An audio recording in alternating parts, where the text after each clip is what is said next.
Assalamu alaikum. Salam rahmatullah. I'm in because it's Yes, not. yes. You're in. Alhamdulillah, we can all You hear have you. been, but okay, it's already accepted. Tamam. Okay, how's the sound?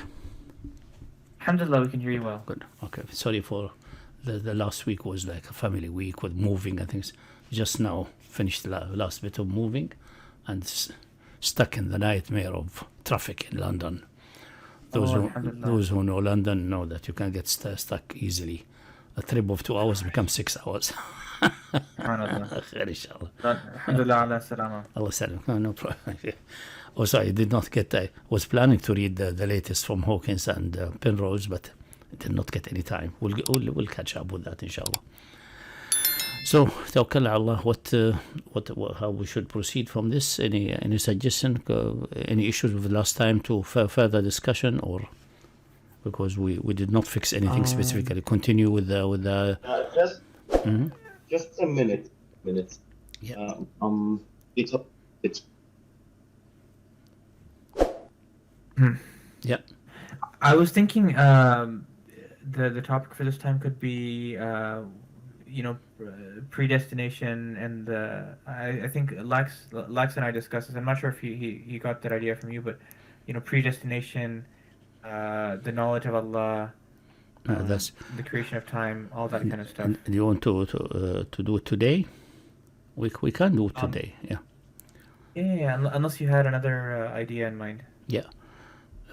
Yeah, we can. Bismillah ar-Rahman ar-Rahim. So this is it has been always, obviously, it's a very deep problem because we under the assumption that we assume the usual assumption of obviously we have, if we analyze the universe and existence and so on, ultimately all philosophical discourse and all epistemological and ontological discourse will end that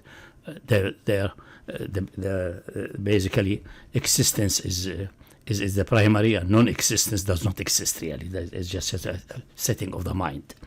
That is, as we started with Descartes. You perceive your own existence immediately, what he expressed in a form as if it's a logical conclusion. It's not a logical. It's not. Cogito ergo sum. I know or I perceive, therefore I exist. That is obviously the wrong way of expressing things. I perceive immediately my own existence. I wanted to express that. He expressed it in a form which looks like as if it is a logical conclusion. It is not. It's an immediate perception. And then going from there with a complex development of philosophical discourse, which has been done before Descartes to a considerable time, but Descartes got it back to square zero, so to say. You end that the reality whose existence cannot be denied, because the moment you deny your own existence, you doubt it, you affirm it, and if you affirm it, you doubt it, and so on. So it's going to be the absolute starting point. And also this taking it as starting point shows that later epistemology, the critical epistemology, the critique, the reign of the criticism of pure reason by Kant, focused excessively on epistemology alone.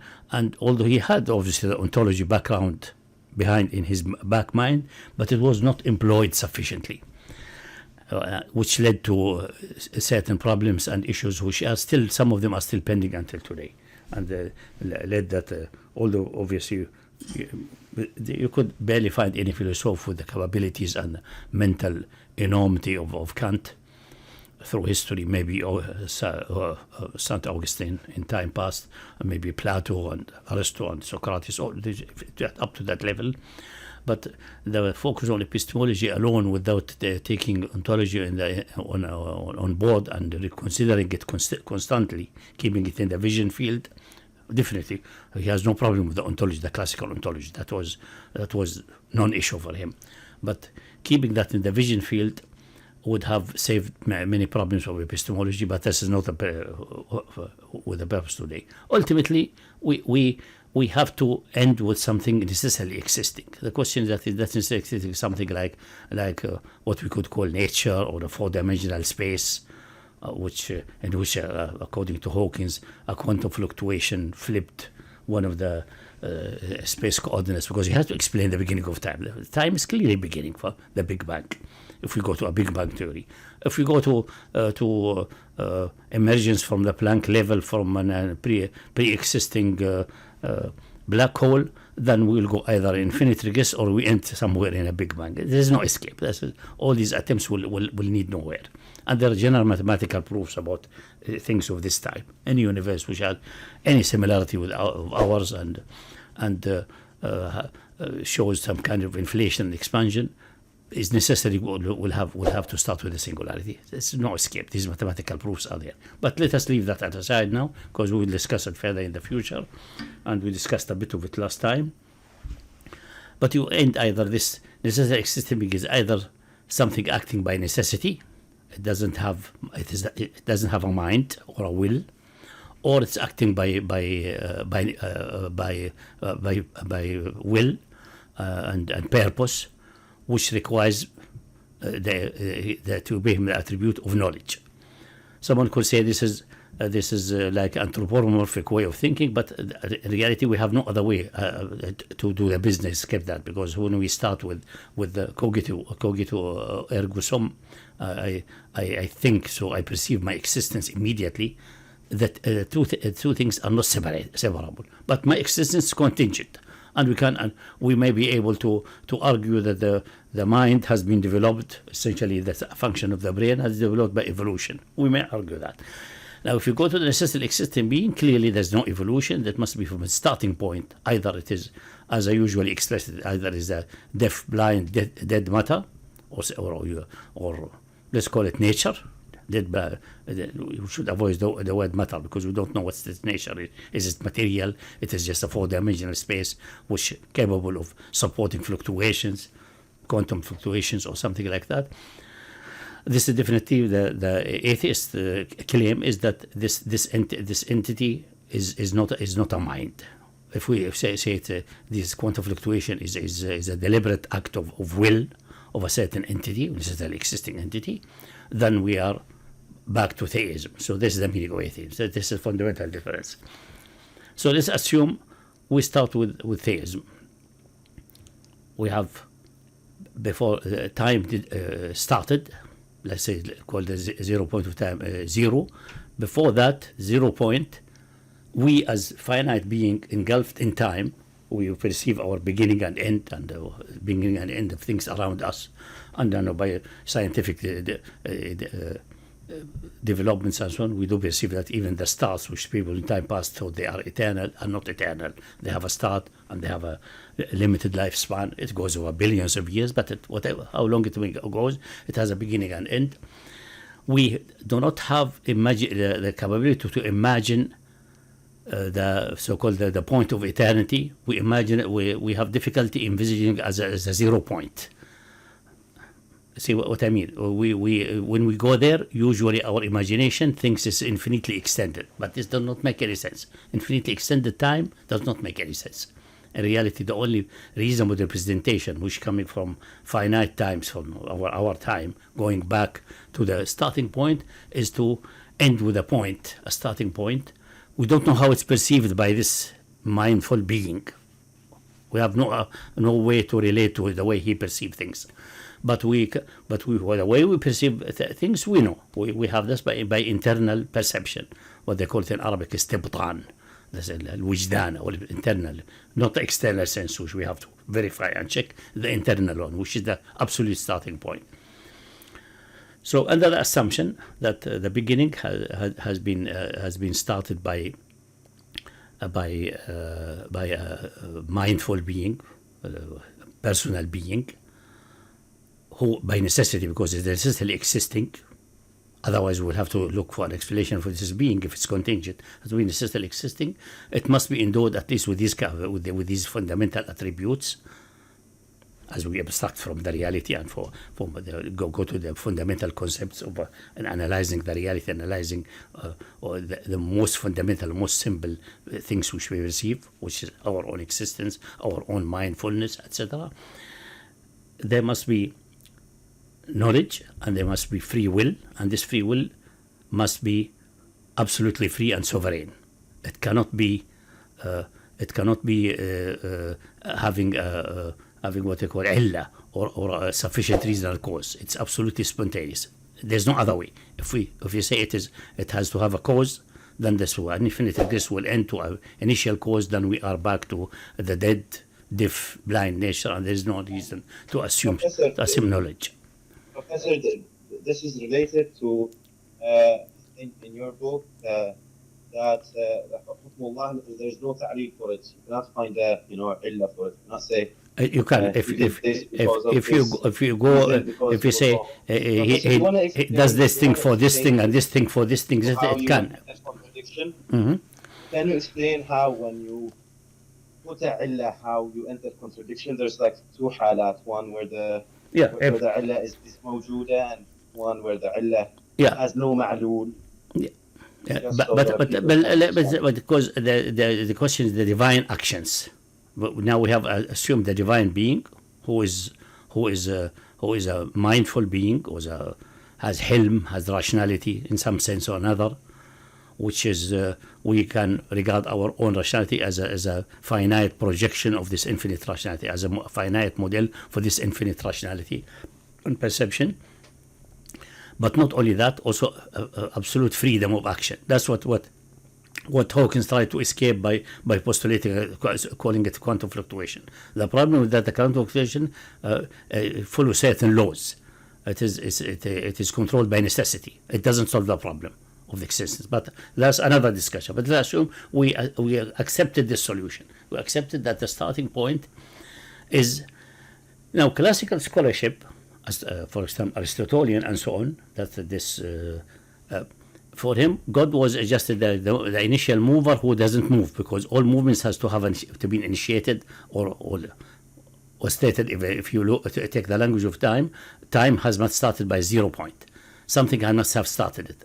For Aristotle, he postulated, because he did not complete the analysis of the meaning of necessity existing being, and he did not come to the conclusion that the necessary existing being can be only one. Only one entity can be necessary existing. There cannot be two. And the evidence is similar to the mathematical proofs that, for example, the one is only unique, or that the so-called inverse element in a group, in the structure called group. You know the structure of a group, like the multiplicative group of the numbers, which contains all the numbers in exclusive zero. This is a multiplicative group. Every number has its inverse by multiplication. 5, this inverse is 1 over 5, etc.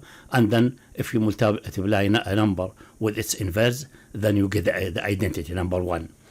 And you can prove generally, abstractly, that the identity, that the unit E, or they call Einheit in German, the unity is only one. They cannot be two. And also left unity and right unity, in the case we have non-commutative multiplication, is the same, is equal in a group. So similar argument can be developed. Obviously, at the time of Aristotle's philosophy was not developed to that time, so he spoke about like initial matter and initial hyuli, which needs to be given form or given movements. So he had two eternal beings, which is impossible, two necessary existing beings. So one need to be the mover, which doesn't move, and one to be the things which be moved and initiated to move. That can be all excluded by further philosophical development, which obviously Aristotle was at the beginning of the formal philosophical development. You cannot blame him that he did not advance to that level. Like mathematics at that time was at a quite rudimentary and a very low level. If you ask someone in Aristotle's time about group theory or field theory or things like that, or linear spaces, he will look at you. He doesn't understand what you're talking about, because these things were not developed yet. Or depending upon how do you regard mathematics. Sometimes mathematics is creation of the mind. There's some people who know it's not creation, it exists by itself. And presumably it exists in an infinite and absolute mind, and for us it's only to be detected. I will not go into it, not even in that controversy, leave that at aside. So if it is, this starting, the one who started universe is the necessary existing being, then the philosophers in time past, both Christian, Jewish, and Muslim philosophers, and also other philosophers like Hindu philosophers and so on, they struggled with the issue how these things started. Hinduism seems to be talking about cycles which repeat every huge number of time, 10 to the power 30 something, how they calculated that or came to it out of certain consideration, and then the whole reality disappears and then reappears again, which does not solve the problem.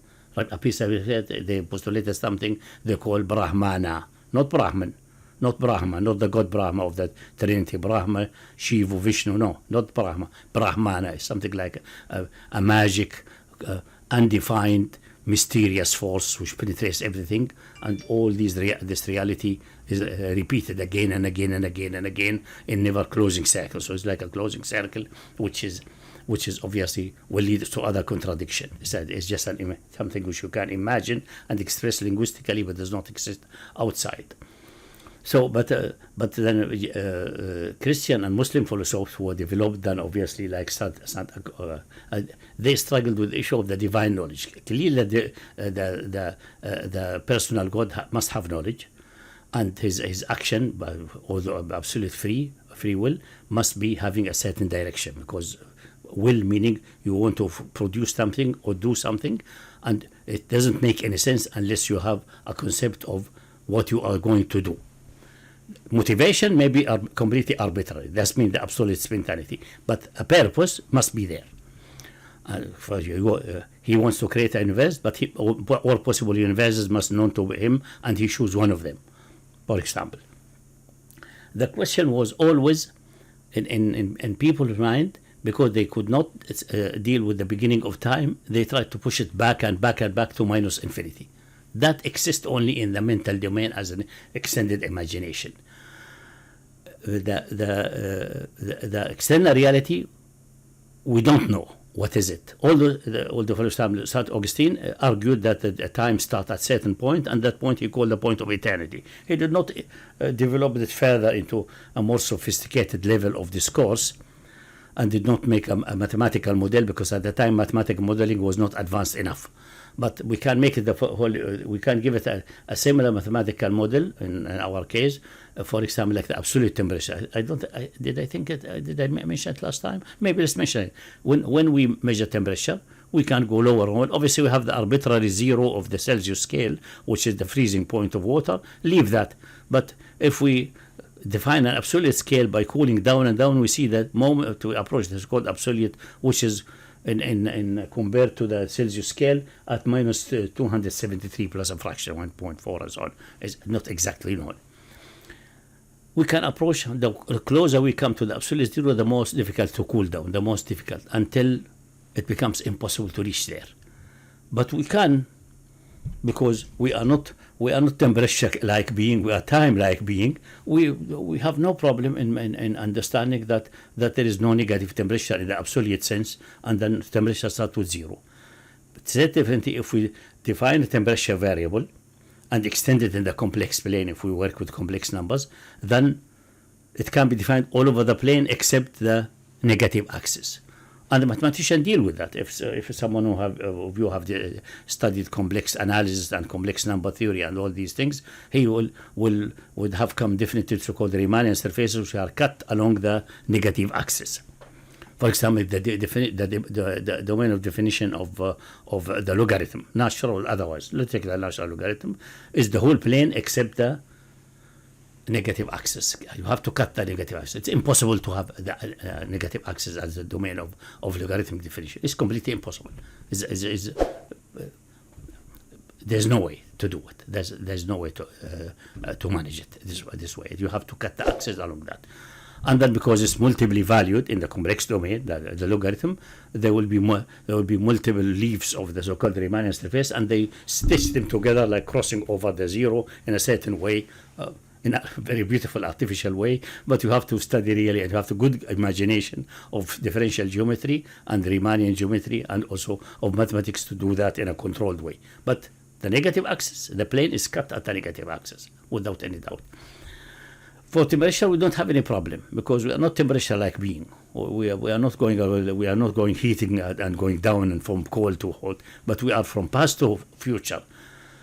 We have difficulty going back in the past to the absolute zero, and then we get to the absolute zero of time. We face that problem of the beginning of time, which Hawkins faced and everyone faced. And everyone, even simple people faced. Now, if we give time this time, the time variable is really starting with a zero, which is the point zero we call eternity. Give it the name eternity, which we maybe as finite being imagine being far away or infinitely long, because usually when you talk about time spans as human beings, we think about time settled, year long, 100-year long, 1,000-year long. So how long is this eternity? From our point of view, we have difficulty envisages that it has no length, because it's the beginning of time. It is time started after that, infinitesimally after that, or in the limit after that. So that's a problem. But mathematics can help us with that. We have this model. You can have also a model of time going until minus infinity.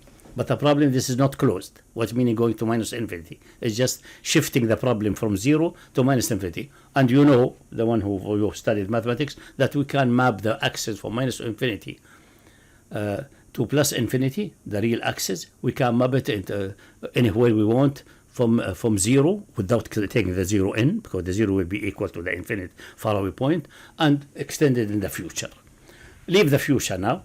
That's we'll come to it. Is the future open or closed or something like that? So that's how to give a mathematical model of time, because just relying on pure imagination will fail us. We have to have some the same with space. I discussed last time that you imagine space. You are sitting on like I'm sitting now in the chair, and I know I can move forward and backward, right and left, and possibly up and down.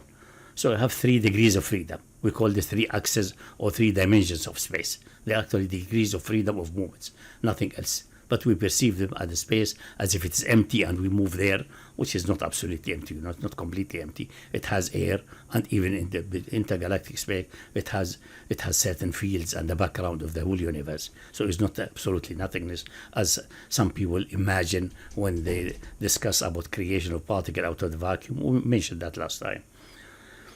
So if we just start with this abstraction from what we perceive, that's fine, until we start thinking, now what's about behind these walls to my right and my left? Let me push them further and push them further and push them further.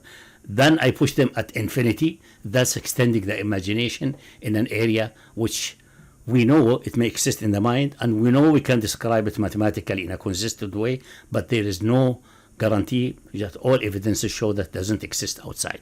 It is just an extended imagination. And I gave also example that the language can be extended in such a way to express things which do not exist. So we have to adopt one model. Now, in time past, they have struggled with time, and still struggling with time. Definitely, what is time?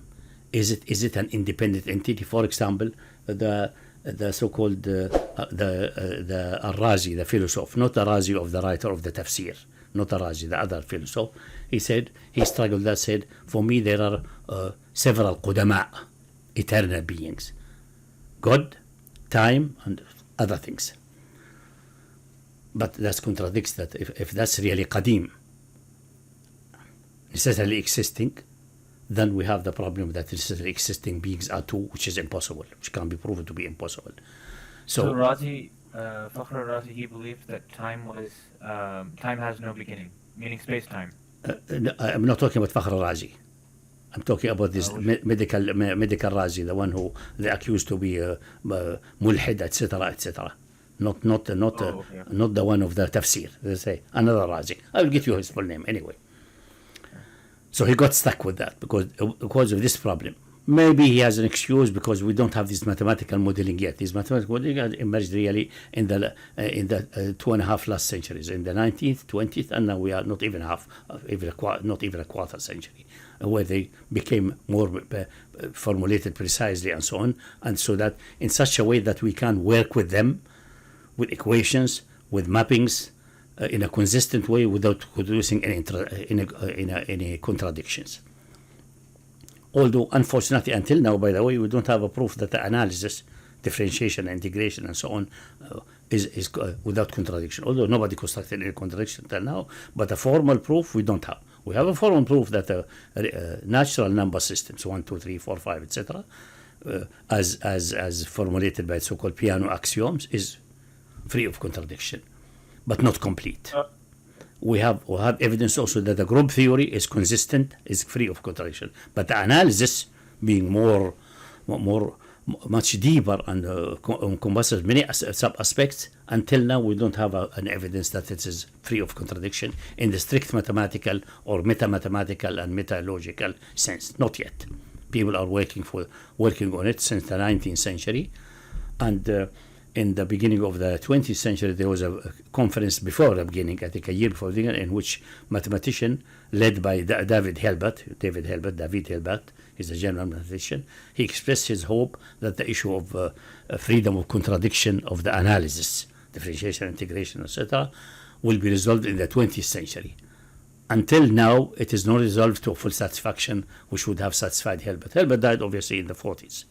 Because he was already a mature man in the 19th century. So in the 40s, he was, I think, 70 or something, or 80 years, and he passed away without seeing his hope fulfilled that the analysis has been proven. But this is all human endeavor to develop further and advance further in the ranks of understanding and knowledge and philosophy, especially of mathematics and logic, which we have good grip on it because it's under our control, because we can formulate it, we can put things in axiomatic form, and we can advance along these lines.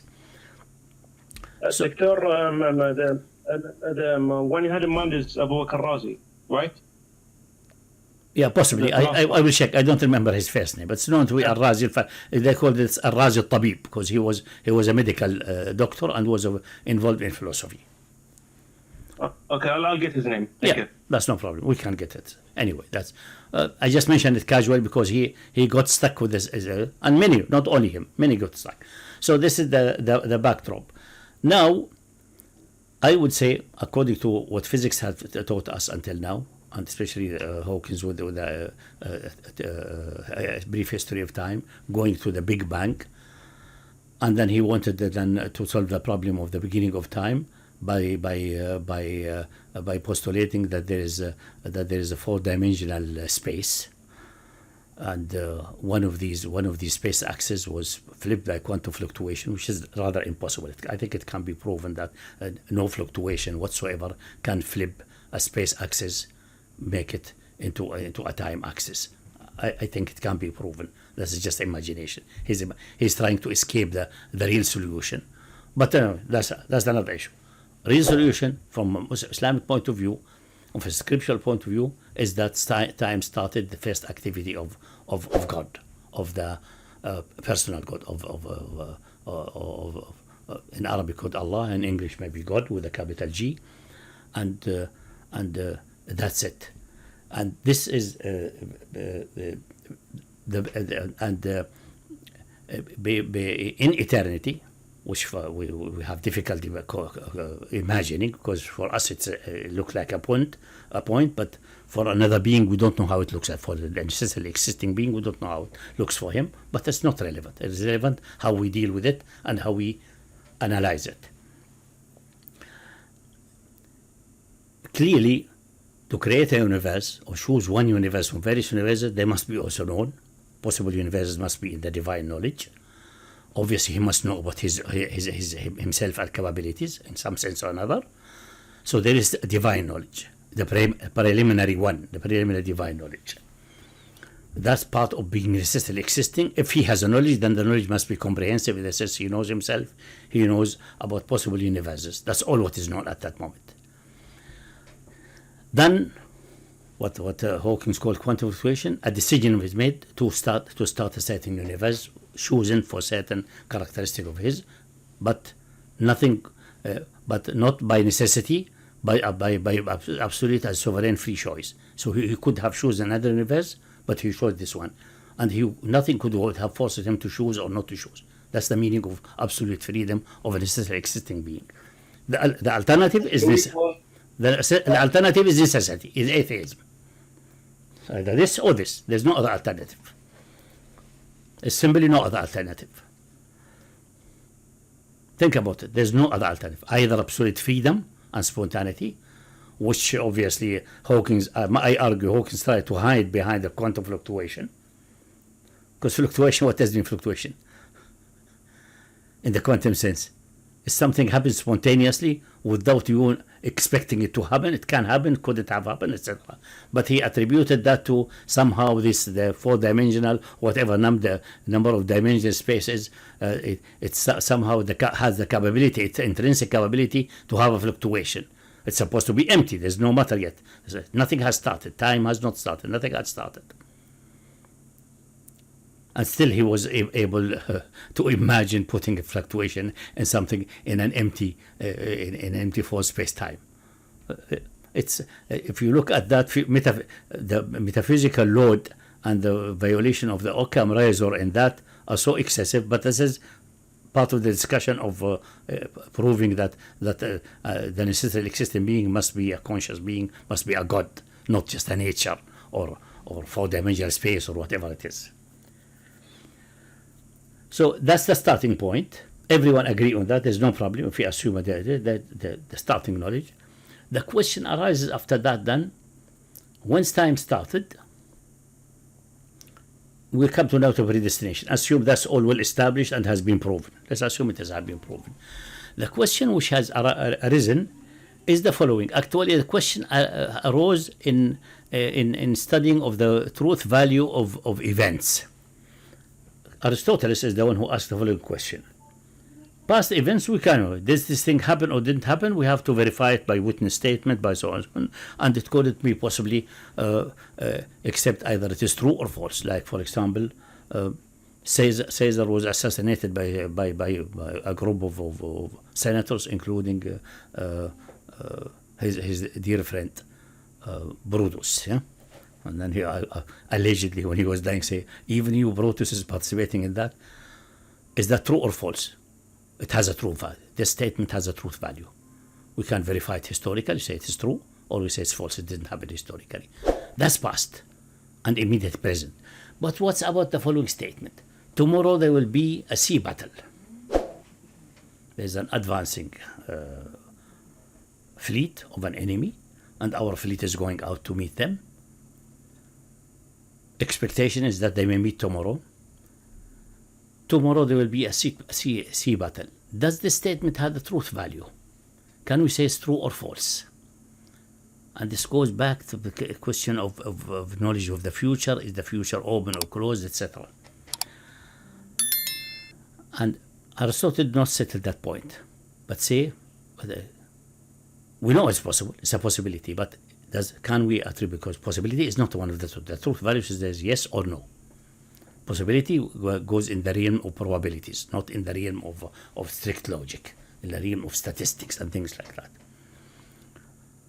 After it has happened, we know it has happened. It's gone, it's finished. It's true or false. But before that, is it like that? Actually, Aristotle, because he did not have his divine being, actually has no knowledge. It's just a mover. By his own nature, is moving the matter and the huli and forming them. Actually, they are moving in desire to be perfect like him. So he constructed really something like more like a poetic vision of the universe. And then the philosopher after him regarded that is not possible to work this way, and they developed the so-called multi-stages emanation of the mind's first reason, the first one, and then the first reason, second reason, and then down all the way to the active reason and things like that. This is obviously all a metaphysical or a mythical theory which has been refuted by experimentation and refuted by other philosophical means before that anyway. So that's all gone. That goes back to the divine knowledge. Now there are two schools about that. One school said that the divine knowledge is comprehensive, including even the future events. Include the future events. Then we get to the problem of predestination. And they usually argue the famous ahadith and the famous claims of things have been written and all these things. Yeah, that's the usual argument. And this is essentially the doctrinal point of view of both Mu'tazila and Ashari. They all assume that Generally, although there is some exception in Islamic history, and some people have detected the fundamental problem with that and attacked it. But the fundamental necessity of reason dictate that at 0 point in eternity, the divine knowledge must be intrinsic, knowing himself and knowing the possible universes, possibly knowing all principles of logic and mathematics, if you assume mathematics exists in itself, or he can develop them in his mind immediately. It must be known immediately. There's nothing except immediately, because from our point of view, from our vantage point of view, it must be immediately, because eternity is actually 1 point. So it must be everything present and one go. Now, there is the first action. Normally, it's safe to assume the first action will start a space and time of our universe. If our universe emerged from a black hole from previous one, and the previous one, we will end at the 0 point, whatever. There's no escape. You cannot go at the infinite regress. Infinite regress is a fallacy. It's just an attempt to escape the problem of reason by pushing the rational far away behind the vision of your mental eye. You think you have pushed it far away by saying it go further and further and further, not converging to anything. It is not. Then it's nothing. It goes to nothing. There's no reason whatsoever. So it's irrational. Then you have to accept the rational for the first. Then it's better to say the universe emerged out of nothing, no explanation, just absolute nothing. It became suddenly something. That's as good as saying it has one cause and the cause has another cause and the cause are going at infinity. It's the same. It's just that the other one is formulated so to cheat yourself that the causes can be go without limit. They can't. They have to go to a limit of a first cause. So, in this start, the issue will be what will be really the scope of the divine knowledge and how far extended it is. That has been resolved by the revelation of the Quran and the Islamic revelation. But it has been not read correctly and misunderstood. The first misreading or mistranslation is the hadith, the famous hadith of Qadr. When you say, أول ما خلق الله القلم قال له اكتب قال له اكتب قال ماذا أكتب قال اكتب كل شيء إلى يوم القيامة أو مقادير كل شيء أو اكتب ما كان وما يكون يوم القيامة. The various narrations says the first action or the first some people interpret أول ما خلق is when Allah created the pen as a first creation. They try to use this because the same hadith said at the end, when that was done, his throne was on the water. We'll come to the throne on the water. What does it mean? This needs some kind of a really deep metaphorical, is a deep metaphor for something else. But leave this one, the throne on the water. Let's go the first time. Another say no, the first creation at all was the pen. Obviously the pen is a metaphor. Clearly. And order him, write. Now the various hadith come with various wording. Like one wording is maqadir. One wording is ما كان وما يكون ما هو كائن إلى يوم القيامة. And there is essential differences between them. If you say he ordered the pen, metaphorical for the first decision, that's meaning the ordering the pen. You have to express metaphorically in something that people could imagine. Like imagine you want to go for shopping, say, let me go, I'm going to. You take a piece of paper and start writing, do this first, do this or this. That's the way you do it. So you take that metaphor to express something which you cannot envisage because eternity is just 1 point from our vantage point. So now we are at the start. Now which hadith is which wording? The people think the wording are equivalent. It's not equivalent because the correct wording and the more authentic one, which is in Muslim and which we follow the channels of narration, you will find the most authentic one is they will say اكتب مقادير, the proportion, the system of everything until يوم القيامة or until the end of time or whatever it is. Maqadir does not mean events. Maqadir means the system, the proportions, the restricting conditions, the system of the universe.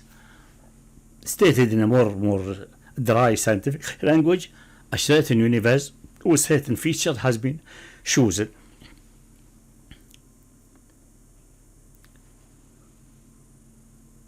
And that's expressed by, first thing is the pen, etc. Obviously, you will find some people, simple-minded people, many people obviously, and especially in the Islamic camp, the so-called Ahl Hadith, they really think that there was a real pen and writing somewhere. I was once arguing with someone, and narrated from Abbas.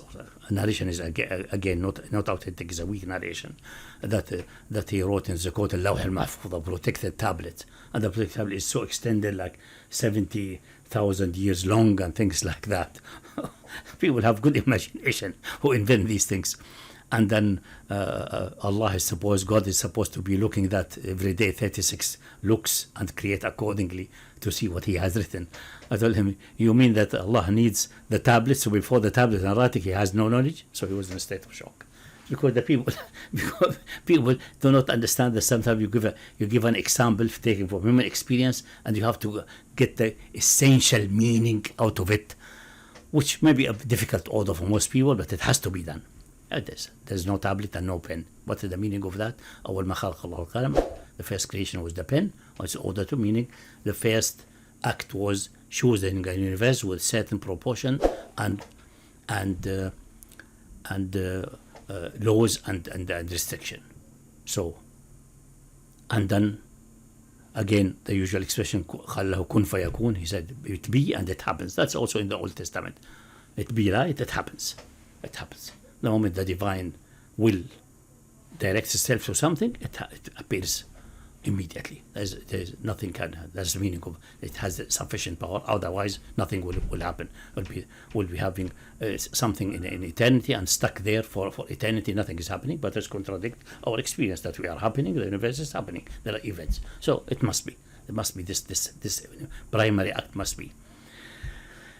Further explanation. In another hadith, helpful, and we'll come to the Quran. Another helpful hadith is that they asked the Messenger of Allah, say, we would like to ask you about troublesome question. We came to us the people from Yemen. People from Yemen are more sophisticated than people from North Arabia, because in Yemen there was widespread Judaism and Christianity and other pagan and also people of Persian origin who are subscribing to two deities, the good one and the bad one, the light and the dark, the bright side and the dark side of the force, duality. So they were more used to more sophisticated and complicated discourse. So we want to ask you about the beginning of this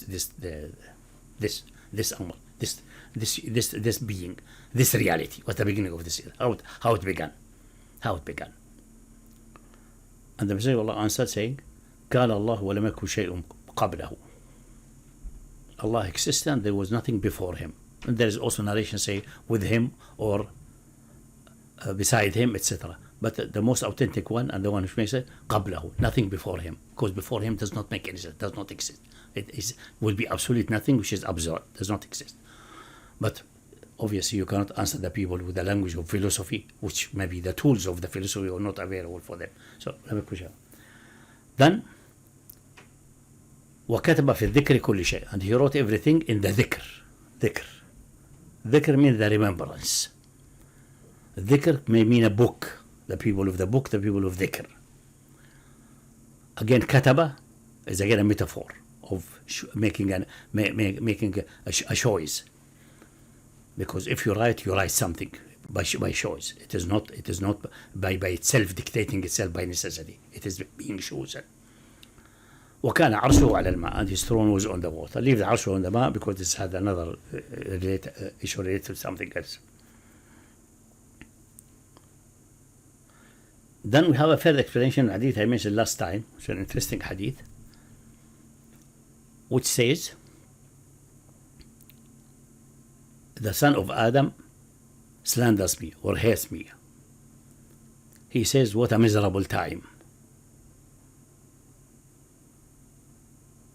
That's okay. That's an injunction not to blame the time. Blame yourself, blame something else. It's not the time. The time is not what causing you hardship. It's causing you your misdeed, your own inactivity, etc. But this is obviously issue of morality and issue of Sharia injunctions. But then, amazingly, then the next sentence comes saying, وَأَنَا الدَّهْرُ, I am the time, I am the aeons, I am the passage of time. Dahr is is the passage of time, or the time, the absolute time. And how to understand? أقلب الليل والنهار. I am turning day and night. I am the one who getting events going on. The events are expression of my will. Obviously, the events now are expression of a previous until the starting point, the initial choice, the initial will.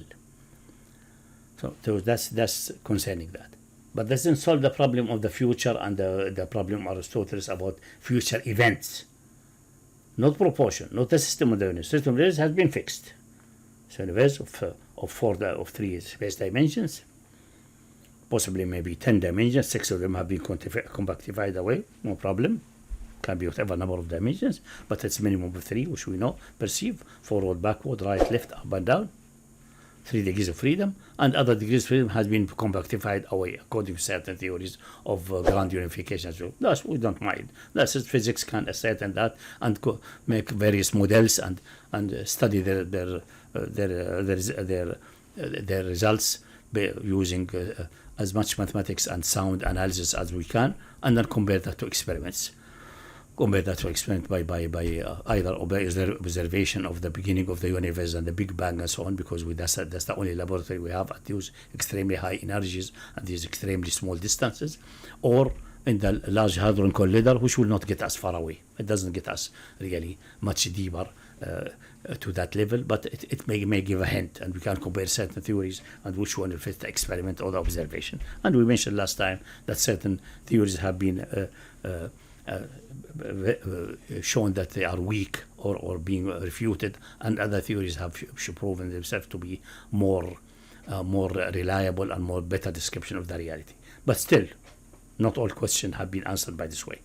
But this is the detailed description of the universe, whatever it is, the initial choice which has been done at the point of eternity. Now, writing the proportion, the system of events, does not necessarily mean all events have been fixed. Why? Because there may be a degree of fluctuation or freedom into subatomic level. There may be a degree of freedom on future possible living being which have genuine freedom.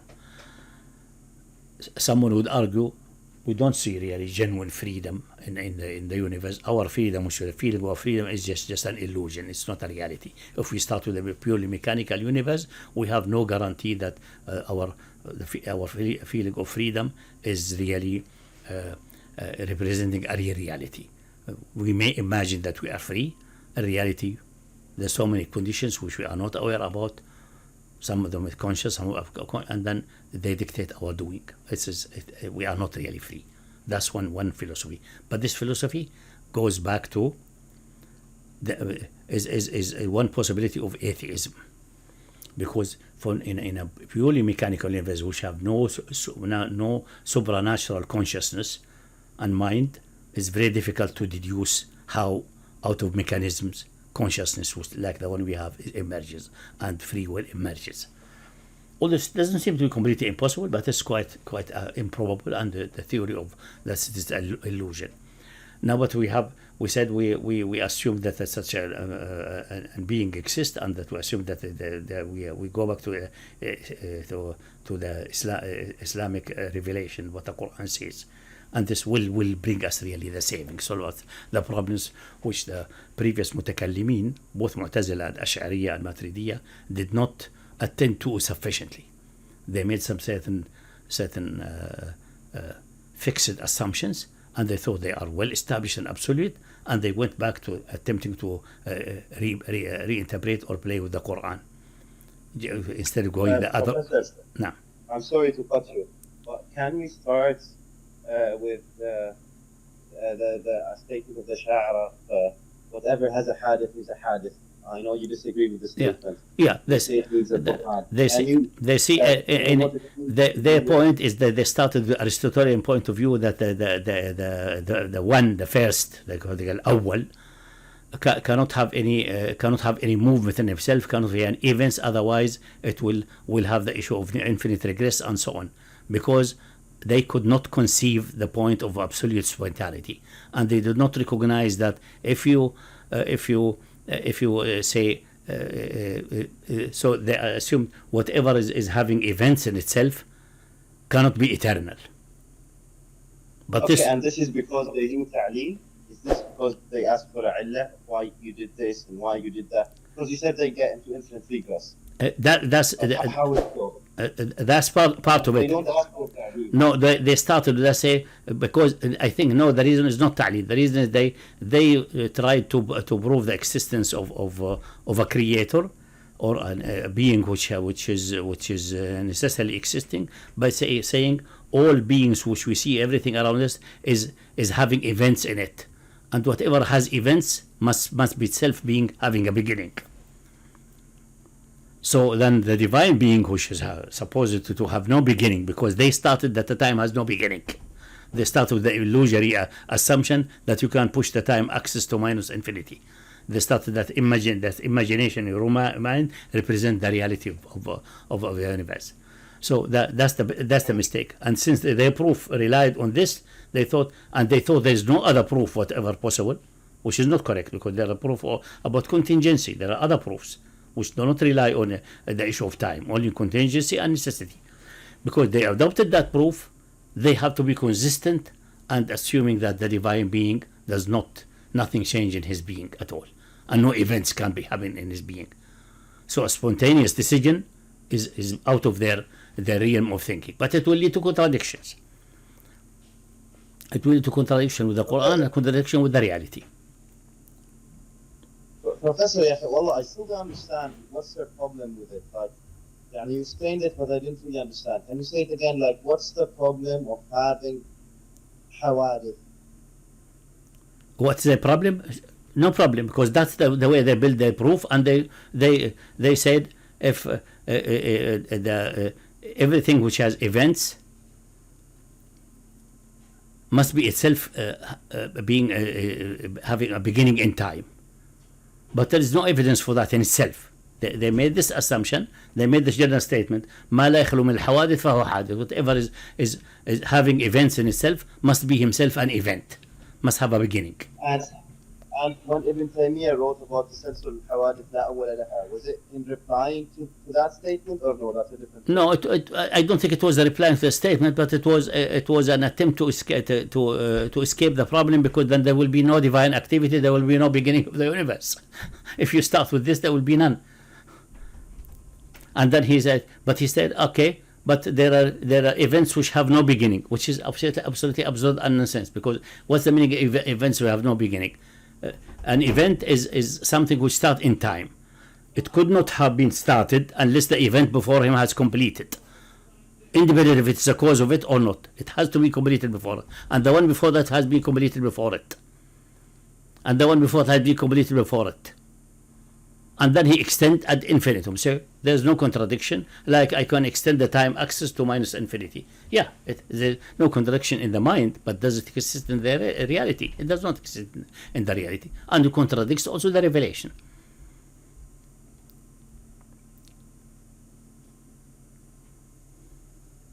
Yes. It doesn't get us anywhere. Now let's go to the revelation. Start with the revelation and see that we'll get a consistent theory which refutes that. But with this one, it will, because the moment we say that the time has a beginning in the point called eternity, and there's no negative time whatsoever in absolute time, no negative time. This is absurd. This is like say everything have that absolute nothingness. That nothingness is something which can exist. Absolute nothingness is absurd statement. It's just an abstraction of the mind that removing all existence and leaving nothing. But this is not perception-wise and rational-wise impossible, because at least one existence we are certain, my own. So you can't remove it, irremovable. And that whatever you connect that to other existences and go to a necessary existing being, that existence is the fundamental starting point. Non-existence, absolute nothing does not exist. It's just a linguistic statement pointing to nothing, pointing to an impossibility. Like last time when we discussed a statement like a beautiful square circle. It's a nice linguistic construct, but it points to nothing. It's a null pointer. This is also a null pointer, point to something impossible. So what they called absolute nothingness, you can represent it mathematically as the 0 point of any linear space or Hilbert space. If we talk about the physical universe, then the absolute nothingness is the 0 point. The 0 point just play a mathematical role in the space. You cannot, if you act on the absolute zero, you cannot create anything. And the so-called vacuum is not absolute zero. Is a state in the Hilbert space with a certain length, with a certain structure, usually extremely complex structure, but summarized being called vacuum. That's the way physicists formulate things. But it's not nothingness. The nothingness is the 0 point of the Hilbert space. But let's go to the revelation. The revelation solves the problems. Now, the revelation guarantees, first of all, the Quran is from beginning to end is full with things related to Allah's will and action.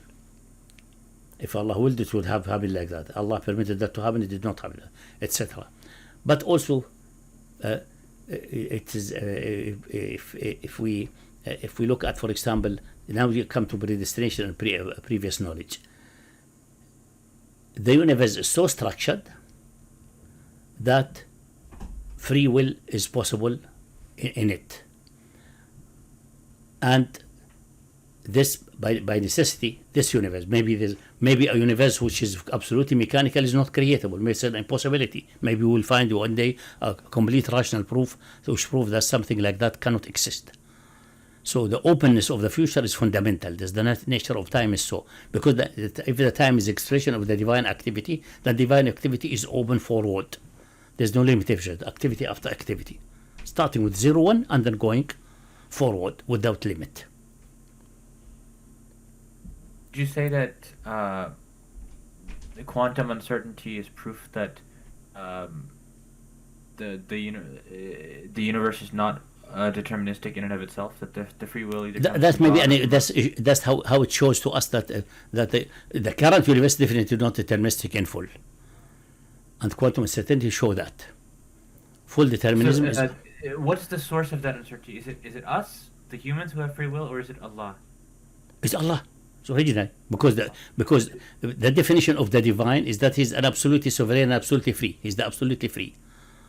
And the universe he created it is so endowed that it can have limited freedom in a certain sense, but it's a genuine freedom. And this can be only if the future is open. So the claim that the future events has been known with the attribute of true and false will contradict that. Because if is it nonsensical? Is it nonsensical? Yeah, go ahead. If you look at the claim that's for example what led to Ibn Arabi, the philosopher, the Sufi. He got stuck with the matter of the divine knowledge, because all events according to the Ashari, the prevalent point of view and so on, are known in advance. If they are known in advance, then somehow they exist in nothingness. They call the events in the future ثابتة في العدم, well established in nothingness. Obviously this word itself shows that it's a nonsensical statement, does not point to anything.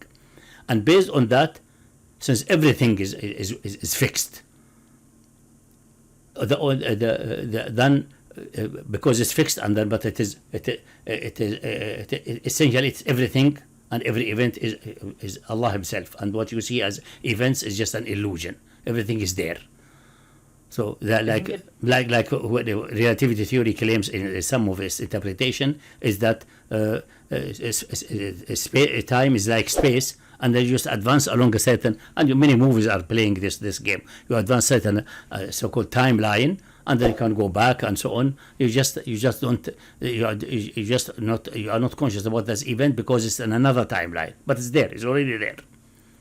Is it not possible for Allah to have full knowledge of what He's going to do, and then using His free will choose to do exactly what He knows He's going to do? Is that not possible? No, this will create contradiction. No, because this means that then there will be no if because His knowledge cannot turn out to be false.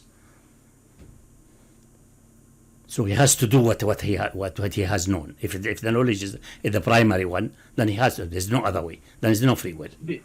But he is by nature perfect, so he does exactly what he intends to do.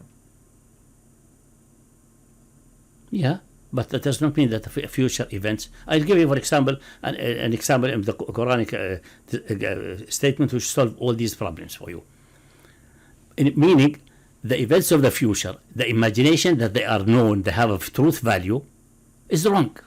They are only probability. They are possible. They are possibilities. And turning them from a possibility into actuality is depending upon Allah's will. Or the ayah that you were referencing? I believe you mentioned there was an ayah which kind of resolves these. Yeah, that's clear. That's ayah in Surah At-Tawbah when there was. And by the way, if you see, nobody discussed that ayah in the Mufassirin except Qurtubi, just casually and say this is from human perception, not from divine perception, and he ran away. All others do not address the point. The ayah is that, after the Battle of Tabuk, some people stayed back. They did not join the army. And they were sinful because they were able to join the army, and there was an injunction that everyone should join the army going north toward Tabuk. And they have no real excuses. And then when the Messenger of Allah interrogated them, they chose to admit that they made a mistake, and it was their fault. There were some munafiqeen who made an oath that they have barren condition, they have problems, they have this, they could not go, and then he said, and then ask for him to ask for forgiveness. He asked for forgiveness and let them go, knowing that they are lying. But that's all what was there. There was no more than that. These guys admitted that they were mistaken. So since you admitted, I cannot judge your situation until Allah reveals something. Then the revelation came about them. Says وآخرون مرجون لأمر الله إما يتوب عليهم وما يعذبهم والله عزيز حكيم. And others postponed murjauna. The word murjauna has no other meaning in the Quran. Irja is called postponed to the decision of Allah. Either He will punish them or He will forgive them. And Allah is comprehensive in knowledge and perfectionist and wise. So this is impossible to be true if the decision already has been made or it is known at that moment. So Allah is having the capability. That's the meaning of absolute sovereign freedom. The capability to postpone the decision for due course, making it may in response to some of their choices, or how if they pass certain tests or do not pass the test. Al-Qurtubi got stuck with that, say this is from human vision, not from the vantage point of Allah. Allah already knew, but the ayah is clearly saying no. Allah is not talking about our vantage point. I take about Allah's vantage point. Murjawna li amrillah, postponed to the command of Allah, the decision of Allah. Either He will punish them, or He will forgive them. And then the forgiveness came 50 days later or something like that. But it was not decided at that moment. Certainly not. But let's just take the issue of human free will, as enshrined by the Quran and clearly stated by the Quran. In some places, only the will of Allah is prevalent and no mention of human freedom. But we have other places where the human freedom is mentioned alone. Like, for example, in the Shams wa Duha wal Qamar idha talaha wa nadi wa layla wa as-sama'i wa mada al-ardi wa nafsi wa ma sawaha wa nafsi wa fa'alhamaha fujuraha wa taqwaha. The soul which He fashioned and made upright, and He inspired it with its either disobedience and rebellion or taqwa. Inspired meaning it is capable of these two things. But this may be not very clear that the will, that the human will is the one which decides that. The other surah after that immediately وَلَيْلِ إِذَا يَغْشَى وَالنَّهَارِ تَجَلَّى وَمَا خَلَقَ الذَّكَرَ وَالْأُنثَى مِنْ شَتَّى فَأَمَّا مَنْ أَعْطَى وَاتَّقَى وَصَدَّقَ بِالْحُسْنَى فَسَنُيَسِّرُهُ لِلْيُسْرَى. Who does give charity and believe in goodness and believe in the Yawm al-Qiyamah, we will guide him towards the husna, to the paradise. And who would turn away, and so his decision is the one who produced the result. And there's no mention of the divine will in this one. And then there's ayah who settled the issue, say لمن شاء منكم أن يستقيم, for those who choose the straight path. من شاء منكم أن يستقيم وما تشاءون إلا أن يشاء الله رب العالمين. And you will not will until Allah wills. No, that has to be interpreted properly. What does mean you will until Allah wills?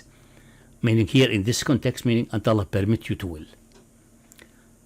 Permit you to will whatever you want to will. not permit you to make a good choice or a bad choice. He will not make the choice. Permit you to make a choice, and the choice is made by you, because you are a finite being. So you have to have a permission. You have to act in the best way. This permission does not necessarily to be done at the moment of the action. It may be done already at the founding of the world by fashioning the universe in such a way that you have this capability. In certain situation, it be at that moment. Sheikh, would you say that humans also have free will that's kind of beyond Allah's knowledge? Like, does Allah know what I'm going to do with my free will? He knows the contingency. He may choose this, he may choose this. Like the ayah of those postponed to the decision of Allah. Either he will punish them or forgive them. Clearly depending upon what they will do. The choose depending on which. So let's say I mean, obviously I have an infinite number of choices that I could do, but let's say just to simplify the math, I have 100 choices at any given even time. Even two. Okay. Yeah. So I have two choices to do, and then those two, at each of those two, I will have another, infinite. But let's make it simple for two, two choices, and if you say that time is discretized by the Planck time, for example. No, don't discretize the time. The time has to be continuous. Time is continuous. So then, how does this work if time is continuous? The absolute time. Yeah, for every moment of time, the next events are the possibilities are known to Allah, and He permits to happen. But then there's no such thing as moment if time is continuous, right? There's no. There is in the absolute time. There's the absolute beginning, which is zero for the eternity, and then after that in the absolute scale. Leave our local scale and all these issues related with measurements and so on. Let's talk about the universal, the time of quantum mechanics, which is the universal one. Okay, sure. So infinitesimally, an infinitesimal time after I make my choice, I'll have another two choices depending on what choice I made. So I'll have another. For human beings, there's no infinite time. There will be a time lag. There will be a minimum time depending upon the capability of the brain and so on. For us, it's more or less discrete. But what has that to do with the if I have another choice? Yeah, there's a possibility I have another choice. It becomes two. The number of possibilities becomes like 2 to the power of the number. Does it matter? Who said this is a problem? It's not a problem. But in reality, I have an infinite number. So it's infinity to the power of infinity, almost. No, you don't have.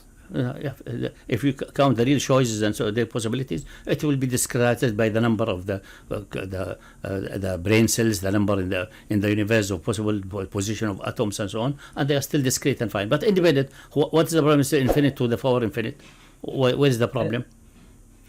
Okay, so if humans are also a source of free will, then what about animals? Do animals also have? Well, don't worry about the animals. Let's worry about the humans first. If they have free or partly free, is not very relevant. But we because humans are responsible and they will be resurrected and questioned. So that's then the question comes. If they don't have really sufficiently choice, so that they are accountable, then the whole issue of resurrection, the whole thing, does not make any sense. Then what about, for example, with my free will, humans with their free will can create new free will. We can create new humans, right? And why we can create? How can we create new humans? Depending on depending on a person's choices, for example, they can choose to have children with another person, and that child who is born is the result of the choices. So what's the problem with that? Is there any problem with that? So Allah would have to account for possibility of new it's just no problem. Of free will. No problem. And if in the case of something has been fixed in the future by a prophecy, for example, he directs the events so that the prophecy will be fulfilled. Or if he promises something to give someone something, he never fails his promise, then he will force the events to go in that direction and negate other. That's it. How can he ensure that that's always possible? He can. Because he has complete dominance of the universe. He has complete control in the universe. That's no problem. Look, for example, when Daniel gave the prophecy about the coming of the Messiah and gave a certain time, Allah took care that will be fulfilled at the correct time.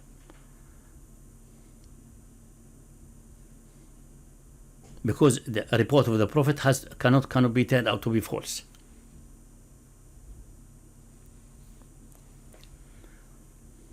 For example, how can Allah create something He does not, which has almost more, whose actions are outside of what He knows they will do? What do you mean? He knows the possibility. That's enough. Imagine yourself know a certain machine and you have the design. If you know the possibility that it's possible, you start the work and you can do it. With the difference that Allah has all the tools and all the starting conditions under His control, and the condition after that He can tune and divert them and so on. Even the one depending upon free will. Some of those possibilities, as you said, Allah knows all the possible permutations of actions and the resulting potential universes that might result from those actions. And some of those universes, are the prophecies not fulfilled, for example? No, this is the multi-university of interpretation of quantum mechanics. No, they restored this interpretation because they do not want to invoke the divine in between. No. You mean the multi-universe interpretation of quantum mechanics, that at every moment of quantum event the universe splits in many possibly infinite many universes. Potential universes. There are other because we're talking in terms of possibilities. Yeah. In the future, just as in terms of representing possibilities, I'll just represent them as potential universes. This is a huge amount of metaphysics for a simple explanation. The simple explanation, a better simple explanation, would be like of Gödel when he asked about. Obviously, he's mistaken in that fundamental point. That's it, about the solution, assuming that relativity theory, as represented by Einstein, that if you start with the Einstein general star equation, there are various solutions. One of them is a rotating universe in which you have closed time loops. And then someone asked him, in that case, someone could go back in time and kill his grandfather. You know the famous story. And he said, this will not happen. God will take care of that. Well, Professor, a better answer would have been seen. This shows that the equation of general relativity of Einstein cannot represent the reality in full. It's an approximation. There must be some terms which are omitted, or must be an expansion, which makes even a rotating universe have no closed time loops. It's impossible. Professor, would it be a good representation of what you said, that God doesn't know the actual the actual event that will take place, but He just knows the potential possibilities for it? The mistake is which you make is offensive. Say they doesn't know. He knows the possibilities. That's it. You don't say he doesn't know the actual, because there's no actual yet. That's the meaning of the open future. There's no actual yet. I do understand, but let's say I have a pen in my hand, and I'm going to break that pen right now. Mm-hmm. Does God know that the pen will be broken before I break it? If you make the decision, the moment you make the decision, He knows that you made that decision, and it will be broken then according, unless He decides to invalidate your decision and prevent the pen from being broken for some reason or another. No, He's not invalidating my decision here. My question is here simply: does He know that the pen will be broken before it breaks? That's the same question. That's the same question of Aristotle. Will be tomorrow a sea battle? It has no answer. It's possible. That's all that we can say. Well, I'm afraid that if you say no, He doesn't know, then you're saying that that's a mistake. But he knows the possibilities. That's all what is related to the future, because he started the universe with absolute sovereignty, absolute spontaneity. Otherwise he is acting by necessity. Then we are back to atheism. Yeah, but with all due respect, again, if you're saying that He doesn't know that the pen will break before it does, then therefore you're saying that His knowledge increases. It doesn't matter, yeah. And that would indicate that His knowledge is incomplete because it can increase. No, it is complete. That is the maximum the knowledge can be. So how come something that is complete increase? No. This is the knowledge is complete. It becomes complete, but the knowledge of the future event that they are true, when they happen, Before that is only a contingency. Otherwise, knowledge will become contradictory with the free will, with the divine free will. That's the problem, not with our free will. Don't worry about our free will. Worry about his own free will. Well, before talking about the free will again, if you're saying the knowledge of God is incomplete, no, it's complete. It's complete. I think you're trying to say it is complete, and then you're saying it increases. That it doesn't matter. There's an increase in his knowledge, and then you're saying it is complete. The particulars, the nature of knowledge is that. That's the definition. That what you define is turned out to be not a possible definition. It's internally contradictory. Like exactly the same old question, but that old question can be easily said, is that can God annihilate himself? No. You can say he can't. We say power does not relate to a still existing being. That's contradict the meaning of still existing. Power does not create the contradiction and the impossible. Otherwise, the whole rational discourse would disappear. So he may exist or not exist at the same time. That does not make any sense. That's not a limitation of power. That shows that is power. That's the correct definition of power. Power relates only to contingency. The same with knowledge. Knowledge relates only to knowledge to contingency, or things which are necessary in themselves, like his being, mathematical truths, logical truths, possible universes. Before he made the decision, there are various possible universes in front of him, which he can choose, and he spontaneously chose one. That's the testing one we are in. Well, I don't understand all of that, but I want to focus on the point that, let's say the knowledge of God is a variable is X, and now when the Ben predicts, now the X becomes X plus Y. If that is not increase, what is it? If you define it as increase, there's no problem. Does not mean there's a problem. There's a problem if you're saying the knowledge of God increases. That would mean it's incomplete. You cannot say something is complete and increases at the same time. No. But this definition of complete is wrong. It does not fit with the knowledge about the future events which have not happened yet. What's your definition of complete? Is knowing all contingencies. Can you elaborate? As I said, he knows that these people who have committed that sin, some of them may withstand the testing which will come, and some of them may not. These possibilities are open, and then based on that possibility, he will do the action. He postponed his action. He's capable of that. Stated differently, divine will and divine power is dominant over divine knowledge in that sense. Or stated differently, the future events, until they happen, they are not knowable. It's like the divine being is not cannot be annihilated, is not destructible. Well, I think you're conflating ilm with qudra with irada. No, I'm not conflating. No, I'm giving you an example. I'm completing an example. Irada is more essential than knowledge in that sense. All what we need for irada, because we said we have to have a spontaneous beginning. There's no escape from the spontaneous beginning, as we call it quantum fluctuation. Also, that's fundamental. That's what dictated by physics and by the reality. There's no escape from that. Yeah, but I prefer to keep it philosophical instead of physical. Fine. But even philosophical. Yeah, philosophically speaking, how can you substantiate that irada, will, is tied or is associated with ilm? No.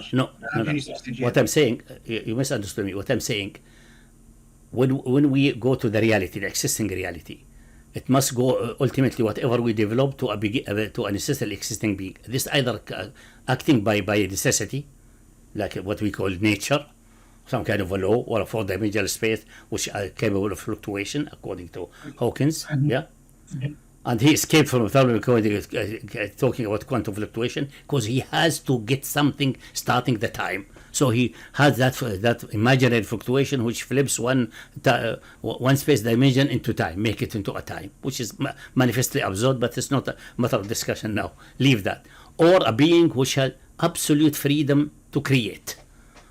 But for that to make sense in our mental world and the way we can connect the basic fundamental concept which know about being, consciousness, ergo sum, etc., is he must have sufficient knowledge. perfect knowledge in eternity. What's perfect knowledge in eternity? Only his being.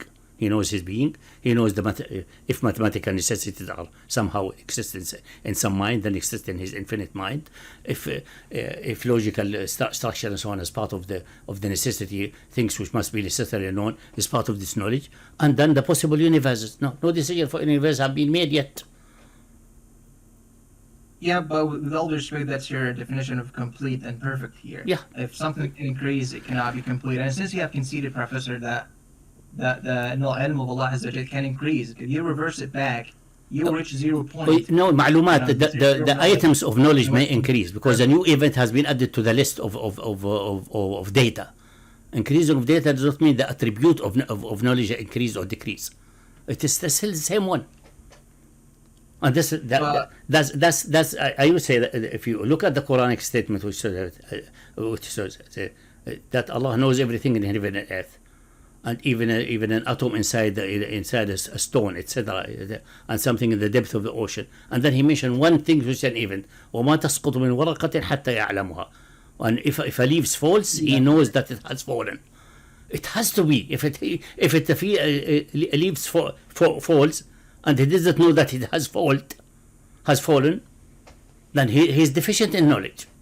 Only that you can deficient in knowledge after it has fallen. وما تسقط من ورقة إلا يعلمها. Well, the verb يسقط is in prison. It doesn't really mean that he just knows it when it does happen. That's not the meaning of the verse.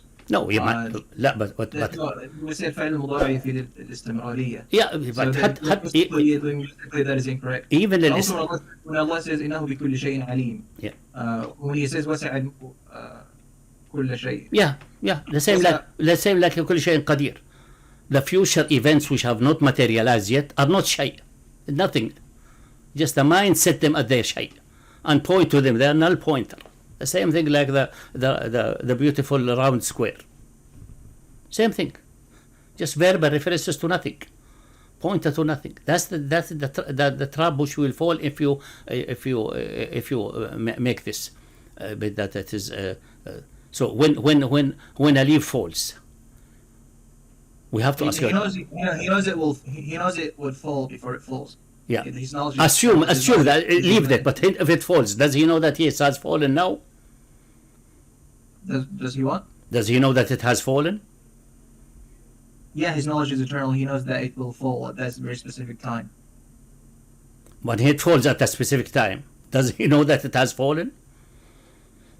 Yes, but his knowledge, again, he doesn't have to know what he already knows. He eternally knows that will happen. So he doesn't really, his knowledge does not increase at that point. Because again, I see then meaning the passage of time and the events, then the meaning passage of time and events are illusory. That's our own illusion. I view it as a big problem, saying that the knowledge of God increases. This is there's no problem in that. Dangerous. The knowledge is that no.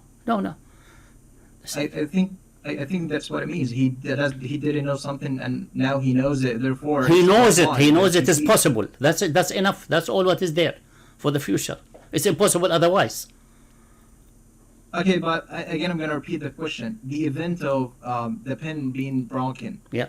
That type of knowledge. It is right. For example, you did not know. I'm talking about you, the human. You didn't know the pen will be broken, and tada, the pen is now broken. So there's been a new set of information that has entered your consciousness. Now you know something new. So that is an increase in your knowledge as a human being. So how are you saying that Allah Azza wa Jal knows something new that is added to his knowledge and still say that that's not an increase? I mean, I do not really understand that point. You understand because you are stuck in the concept of that knowledge must be necessarily infinite in your definition, but that is not that will lead to contradiction. Then what's the meaning of that he can make choices and free will, divine will? No, leave your answer. Well, Professor, with all due respect, I think that's actually the matter. I think with all due respect, I think you're trying to escape the point of hard determinism, that we have free will, by going to say that Allah Azza wa Jalla does not know what we will do. And we actually no. I'm not talking about Allah subhanahu wa ta'ala. I'm talking Allah himself. not about our action. We may have no will, maybe it's an illusion. That's very perfectly possible, no problem. Then the issues of punishment and so on will become then a problem. But leave that. This is a secondary problem, even in the beginning of the creation. Professor, I think the premise you're standing on is actually a false premise that ilm necessitates irada.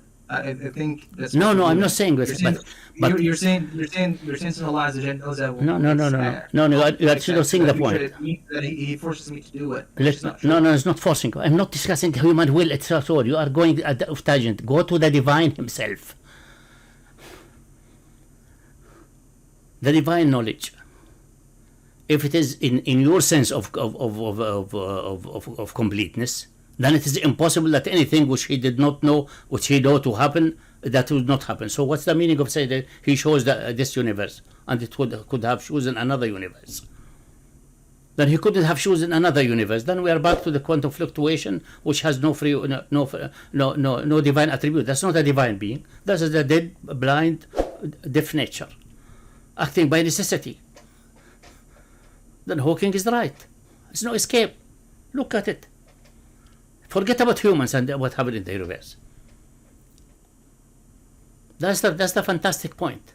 That's the break point. If you get to that, and there are many literature now and philosophers have started getting in that area now. I'm not referring to them, but the ability just Google divine knowledge, divine pre-knowledge or foreknowledge, and divine freedom.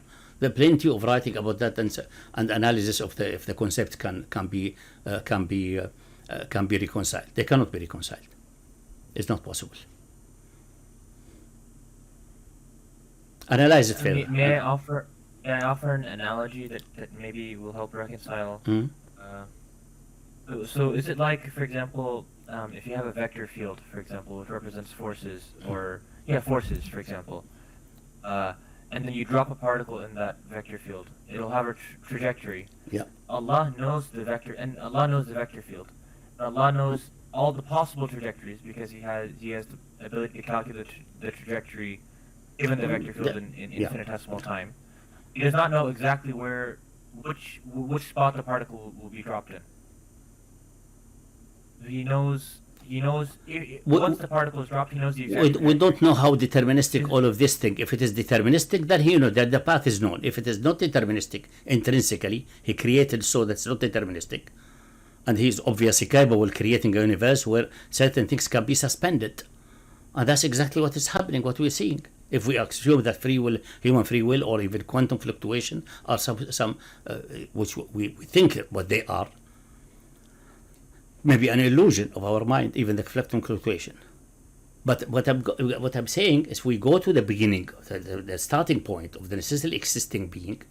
It's either acting by necessity, that's Hawkins, or a variation of Hawkins and Penrose, whatever variations would set itself, and I would say, I would argue all of them are internally contradictory. They don't produce that result which we want. Or someone who has absolute freedom and spontaneity. Are our brains not governed by naturalism? We don't know. That's it. That we can. But I have the guarantee of the Quran that our will is effective. In the sense that Professor, do you think Allah knows you will be in hell or heaven? That what? Do you think that God knows whether you will be in hell or heaven?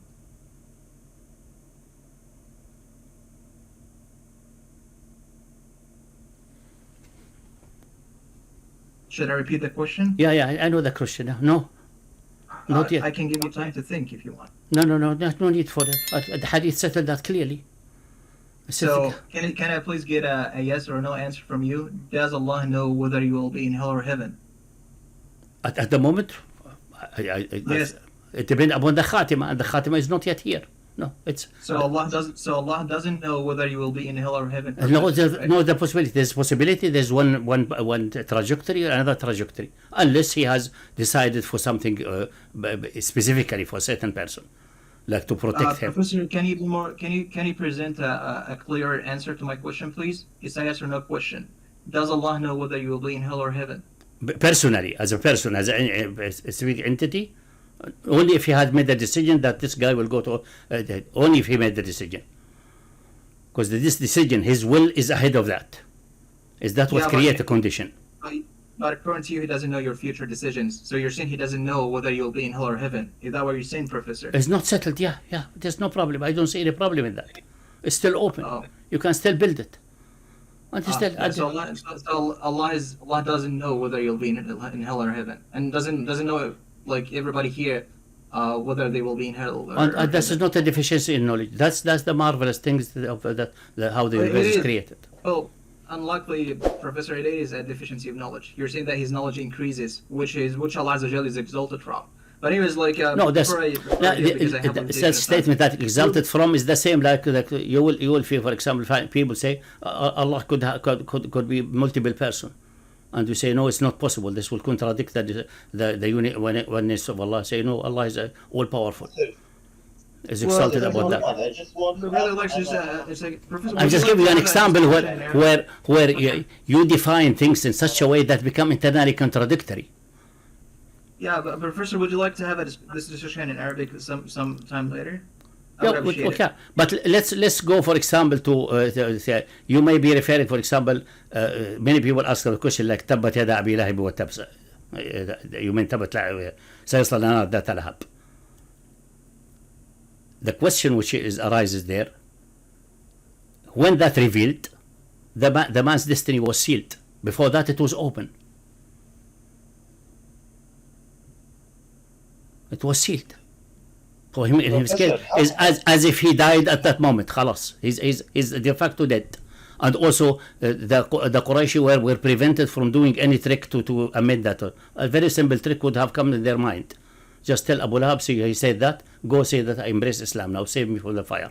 And create a conflict to the Prophet. They were unable to think this way. It's a very simple trick, very easy thing. And they have the most cunning people you could imagine, but they were unable to Allah prevented their mind from working this way. The moment it was revealed. We don't know if the decision made at the moment of revelation or a day before or 100 days before. We don't know. Maybe it was made 5 years before. We don't know. But the moment it's revealed, that's sealed. Anybody else is not sealed yet. Professor, did the Prophet ﷺ have free will? Naturally. Okay, so did he have the free will to commit sins that would lead him to go to hell? No, in the case because he's protected to bring the message. That's a special case. In that case, that's all of these cases have their own special conditions. For example, the people, according if we accept the hadith about leave the hadith, the ayah about السابقين الأولين والمهاجرين والأنصار. السابقين الأولين is difficult to define what's exactly سابقين أولين. What is the cut moment, which is exactly known to Allah only. But my best assumption is the day of Badr. Anyone embracing Islam the day of Badr and before, سابقين الأولين, and persisted in Islam without ridda until the ayah was revealed. They are promised paradise unconditionally. And anyone following them, بإحسان, is also paradise. بإحسان.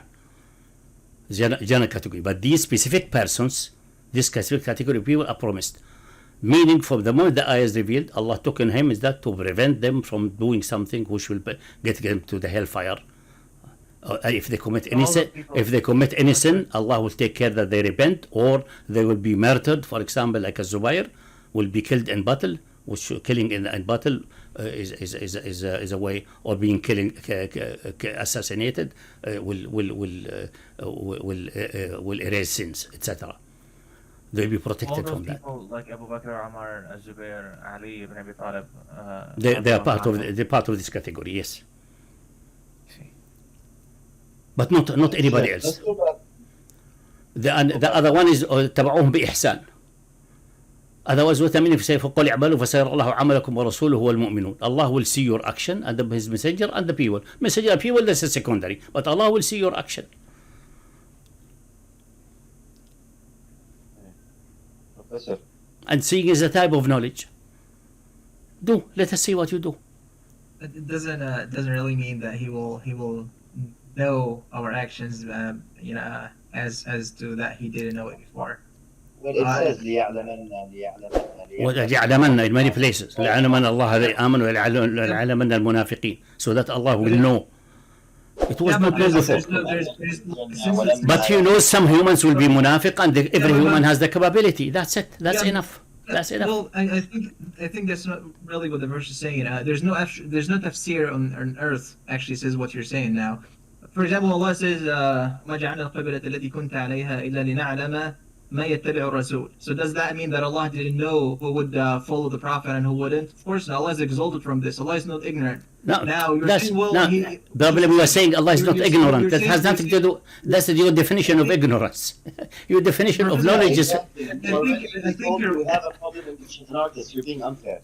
We are telling you we have a different definition. Please let me complete. We are telling you we have a different definition, and our definition does not lead to ignorance. So you can't keep using this point. You have to go to that asl, the first asl that we've made, that this is not considered knowledge, and something, and we've discussed this for hours and hours, yesterday and before yesterday, and I explained to you that what we understand that an event, if it's based on free will or randomness or spontaneity, cannot be known. It cannot be known. Once it's known, it means it's not spontaneous, it's not free will. Further. So this is a definition problem. It's not a problem that we call God. I believe that you believe in a God that is a Jabbar, that he's majboor. Even him, he's majboor. And The problem with this definition of knowledge is not the human will and so on. You seem to be confusing that. The problem is the divine being will be acting by necessity. Then we are back to the fluctuation of Hawkins. This is atheism. Professor, I asked a fair question, and they believe the same thing about the knowledge. But when I pushed the point to him that, then your dad is deterministic too, he said, yes, it is true. But, this is, at least he was honest to say that, but I just want to know how the Ashari position does not lead to a deterministic God. Can we test it and see? The usual classic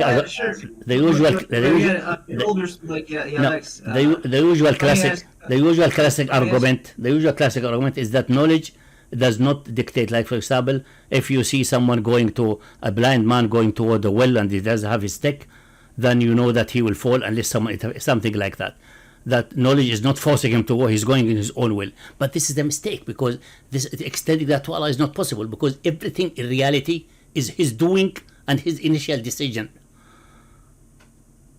Well, I think we have established that again, knowing something would actually mean an increase of knowledge. And I think you agree with that. Question is that if that's known according to you, then he cannot will anything else. So that's not will then. This is deterministic. Then there's no divine freedom. That's fine. If you accept that, then we are back essentially atheism or pantheism. That's the solution of Ibn Arabi. Pantheism. It has to be. Yes. السلام عليكم ورحمة الله. يعني نشكر الدكتور على حضوره في ديسكورد، ولكن هل بإمكاننا التحدث باللغة العربية؟ لأن ماشي، بس عشان في ناس هل في ناس are there people attending in English at the moment? I think there are. If they are Arabic speaker, we speak in Arabic, no problem. لأن هذه المواضيع أنا أولا لغة ضعيفة في اللغة الإنجليزية. هذه المواضيع من الأفضل أن نتحدث فيها باللغة العربية.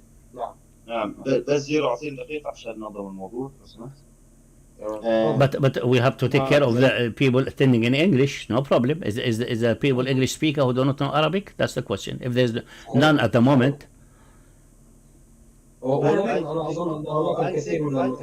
Because I think we have some audience in English, and we're gonna record it in English anyway. So let's keep it in English and maybe some. Yeah, that will be unfair. We can make next time in Arabic, so the English speaker will not attend. Yeah, that's no problem. But it will be unfair to them because. يعني ليس كذلك. أنا أتحدث من أي منطلق أن هذه المفاهيم يعني التي نتحدث فيها، وهذه المسائل هي مسائل أصلها ومعانيها في اللغة العربية وليست في اللغة الإنجليزية. فلذلك حتى إن تحدثنا لا حتى في اللغة الإنجليزية من منطلق إسلامي. ما إذا منطلق إسلامي إذن we start with the Quran and Sunnah. Quran is in our hand. It's very clear. بالضبط، ونبدا من منطلق اللغه العربيه. and the brother said ليس فقط من منطلق القران والسنه، انما من منطلق اللغه العربيه. لا دعها كما خلي كما هي في القران، يعني اعتبر القران ريفيليشن واضح. لا يعلم. انا اظن يعني من الممكن ان نسال الاخ. انا عارف انه في تاويل فلا يعلمن الله الذين امنوا، يقول يعني حتى يتحقق ما في علم الله. هذا تاويل بعيد، ما يدل عليه اللفظ مباشرة. هذا تأويل المفسرين أجمعين يا دكتور. حتى لو أجمعين doesn't make any difference. ولكن دقيقة يا أخوة، يعني هل من الممكن أن نسأل الأخوة الحاضرون هنا يعني طيب كيف تفسر إن بعض الصحابة منهم عمر مثلا كان يقول اللهم كنت كتبتني شقيا فامحني واكتبني من السعداء، معناها ممكن اللي قدر من قبل أن يمحى، لكن هيتناقض مع نظريتك في العلم. دقيقة واحدة بس أنا عايز نكمل طيب باللغة العربية. لا أعتقد إن إحنا نكمل باللغة العربية. أعتقد we have to ask the people attending in English if they're happy with that. هناك الكثير، أنا أرى الكثير من الناس الذين يعرفون اللغة العربية. Okay. What if we do this? What if we cut the program? Like this is the end of the English program, and then from here on we'll continue. If you want to continue in Arabic, or we could do like next week we'll do Arabic and alternate between Arabic and English. Yeah, no. يا ريت نجعلها النهارده باللغة العربية، لأني أنا المواضيع دي يا جماعة يجب أن نتحدث فيها باللغة العربية. الإنجليزية لن تساعد أحد. لا الإنجليزية لا غلطان. أنت يمكن عندك إنجليزية maybe your English is weak، إنجليزيتك ضعيفة، لكن إنجليزية تساعد تماما زي العربية، لأن هذه مفاهيم أساسية موجودة في كل اللغات. Okay, we keep it in English. ممكن نتحدث باللغة العربية. Inshallah, next one we make it in Arabic. For now, let's continue because we have a lot of audience. Anarchists, you can speak, or we think we covered this, we can go to something else. إن شاء الله. هل ممكن أن نحدد وقتا باللغة العربية؟ We can also do that. هل ممكن أن نحدد وقتا باللغة العربية؟ نجي إن شاء الله. But let's. Next, now Zero is asking, can we do this in Arabic like later with the professor so we can go over these matters in Arabic? We will discuss them after and we will let you know.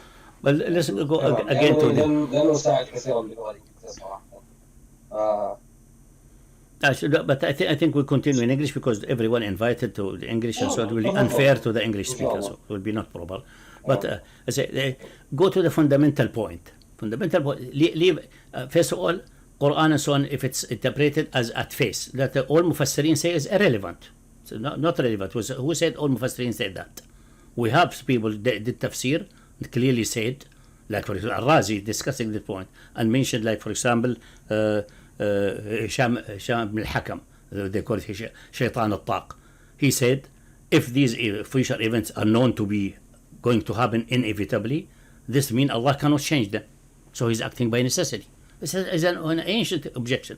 Al-Razi did not have an answer to that. Said he mentioned that statement. I can't get you the quote, inshallah, in Arabic and give you the reference place exactly. And he stopped there and say, but we say what the majority have said, that Allah knows these things in advance and doesn't compel him to do something or do nothing. We're just running away into absurdity. يا دكتور لو بس علمني مكانها فين الجملة وأنا أطلع عليك. سموه في الرازي. أنا عندي أعتقد حتى عملت نسخة في إحدى الملفات. We'll leave it for next week inshallah when we have the Arabic part tomorrow next week. But I say it is not agreed by everyone, so they say it's a human agreement. So anyone dissenting may be worthy of putting in the mental institution. There have been people dissenting, both in the Christian camp, in the Muslim camp, in ancient time, but also in modern time. The dissent is becoming bigger. There are complete treatises and writing about divine foreknowledge and divine freedom. Several books and several analyses. Because it creates fundamental inconsistency. The same like that inconsistency due to the divine power and so on has been settled. Over the atheists still coming with the stone which is infinite heavy, which Allah cannot lift, and things like that. We know that these things, because in the case of power we can envisage that because it has nothing to do with space and time. And somehow we were conditioned to think that the event in the future, which is can be known with giving truth value, yes or no, true or false. But this is an assumption. The future events, actually, this assumption they indicate that there is no future and past. The whole is just another timeline. Everything is present at the same time. This is pantheism. That's وحدة الوجود. Or this is extension of theory of relativity ad absurdum.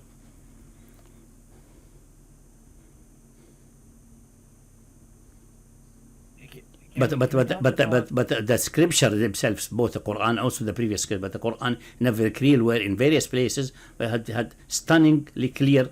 Like for example, let me give a very hadith which is authentic and Abu Huraira said everyone is in explanation of the ayah about the people of the paradise being al-warithun. Say everyone while working in dunya, for every good deeds, some building will be made into for him in paradise, and for every bad deed, a seat in the hellfire will be created for him until death comes. If he dies as a believer, then he will always descend to paradise, and all the buildings there have been built for him. He will go to them, and the place in hellfire will be demolished and annihilated. But if he dies as a kafir, then the place in paradise which was prepared for him, being built for him, is not demolished. It will be a waste. It will be given to people of paradise as wiratha. It is very clear that it's open until the moment of death.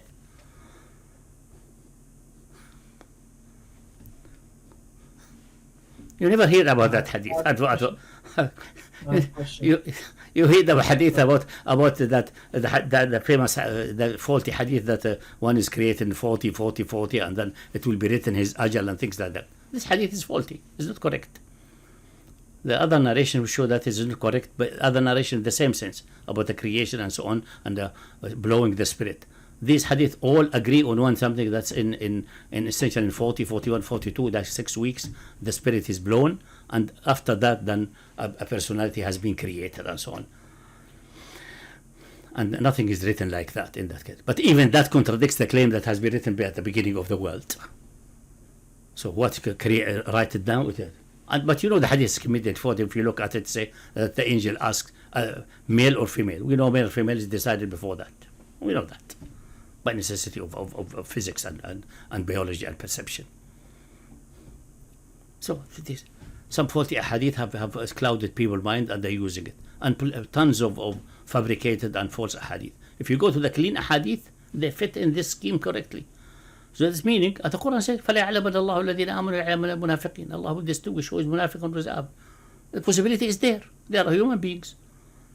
And there's other possibility, obviously, that someone loses his mind and become irresponsible. So this is a branching possibilities. That's something else. But in the majority of cases will be either munafiq or believer if they test it. قُلْ يَعْمَلُوا فَسَيَرَى اللَّهُ عَمَلَكُمْ وَرَسُولُهُ مُؤْمِنُونَ. This is not a deficient in knowledge.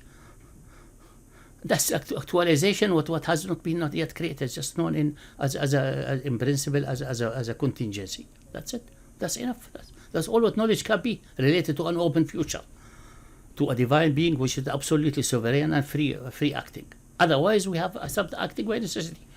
If you're acting by necessity, then this is atheism in another form. You can give it a nice cover and put a nice, like what we say in Arabic, bisht or abaya, تديله jubba, a nice jubba, good-looking jubba like Azhari jubba, out of and make it like a divine being, pantheism. But pantheism is just another form of atheism. Lenin even noticed that pantheism is just atheism, but giving a religious cover or a religious tone to fool the people. It's nothing than the matter of the universe or whatever it is, being giving the name of God. That's it. But it's the same. If it's really everything is essentially God, that it is.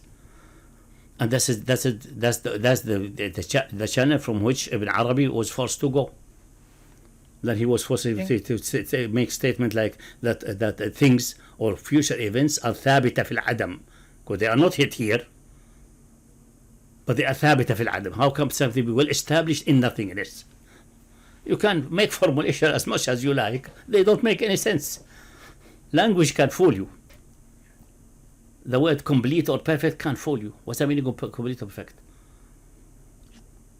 If it's become contradictory, then it doesn't exist. It's not even complete. It's nothingness. We have to be very careful in these things. I would say the best thing is to take the guidance from the scripture. And the Quran specifically has been protected, and the hadith mutawatira, and some other hadith which stood the test of time. scrutiny, like the hadith of Abu Hurairah and many other hadith. Would you, Professor, would you, I think it comes down to even the nature of time. Like, for us, like our knowledge of things has you can define it in terms of configuration of the neurons in our brain and that kind of thing. I don't, and obviously those laws of how the neurons interact is governed by physics. Physics governed by the nature of space-time. Space-time has 3 dimensions of space and 1 dimension of time. That whatever you perceive. If Allah does not occupy space-time, yeah. Even his knowledge, like the concept of him knowledge and the evolution of his knowledge, kind of a false dichotomy. Wouldn't you agree? It doesn't make sense. That's what I'm trying to say. For Allah for his knowledge to change, for him to know which of those possibilities is actualized. Because that does my question make sense? No, it doesn't make sense, because the problem emerging for here is that the distinction between we agree with atheists, solid atheists, and one who has philosophical sophistication, not the one who say we don't know, we are not going to address it. We agree that you must end with something necessarily existing by necessity. The question is this something a free agent, what people can't call God, act by free will, or not? That's the first fundamental question. To get there, if it's act by free will, absolute sovereignty of free will, this is the concept of free will is taken from our free will and our perception, but we try to get it to the complete definition and perfection. That's the only way we can think and we can be accounted Yawm al-Qiyamah or counted in dunya or make any sense. That necessitates that some kind of consciousness, some kind of knowledge is there. Now we have to see what is the knowledge which will combine in such an existing being without creating a contradiction. Otherwise, the atheists will come; they are making contradiction. What you are postulating is nothing in that than nature, and you're calling it God. Just you're cheating yourself. If everything is there, that's the reason quantum mechanics is giving us really a good tool to put them on the spot.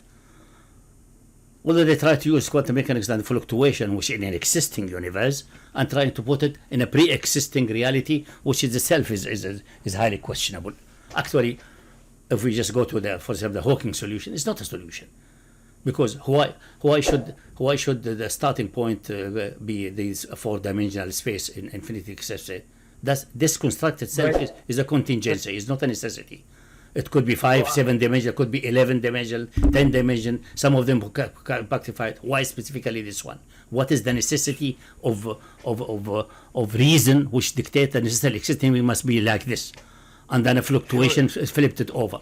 He's running into impossibilities again. Because he does not want to say. He does not say the starting of the time is by a sovereign, spontaneous act of a personal God. He wanted to find some another explanation, which a personal God has been excluded, because a personal God is not a very nice proposition for most human beings. Because if it's a personal God, he has knowledge, he may have revelation, he may have commandments. It becomes now troublesome. But I don't want to have this headache. That's it. That's the psychology, the essential psychology of atheism. That's it. It's running away from that. But let's go back to it. But there's only either this one or this one. For an ancestral extended being, either he is sovereign, his will is the most characteristic aspect compared to the ancestral existing being, which is acting by necessity. Only the two. There's the two. There's no other one. There's no possibility in between. There's rationally no possibility in between. Then all other attributes has to be understood within that.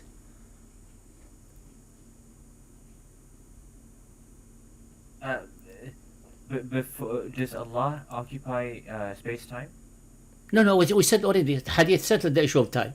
Allah is the time, meaning He's the one. He the one kick-started the time, and the one He controls the events. And they say, "أقلب الليل والنهار." in the language which everyone, the Bedouin, understand and the philosopher understand. I am the one who creates and makes the events. But this even this concept, this fundamental concept of knowing the future, only exists if within the paradigm of there existing a future, there existing time. Allah is the one who created time, right? Time is open-ended. It's continuous activity. Activity never ends. It's open. The forward is not closed. You will not go forward and find a wall saying this is infinity. There's no way behind that. It doesn't. It's open. That's also the mistake when people take this. If they go back, they think they do the same like in the future without any beginning. No, there's a beginning. Okay, so is it possible that for Allah, maybe He observes time the way that we observe space? We don't know. But this is not relevant. Why is that for relevance? We're talking about abstract. The knowledge of Allah, Mm-hmm. is that's my belief, that Allah observes time the way that we observe space, meaning that His it's not just possibilities. We don't just, when we observe space, we don't just observe the possibility of, like for example, there's a pen on my desk. I don't just observe the possibility of there being a pen on my desk. The same way, Allah does not observe the possibility of there existing, Amar in heaven or hell in the future. He knows exactly for sure that Amar is in hell or Amar is in the future. He can observe it in the same way that we can events that are things that are separated by space. I can observe them directly. Allah can observe things directly that are just separated by time. It's just the fourth dimension. It's no different from the other three dimensions for Him.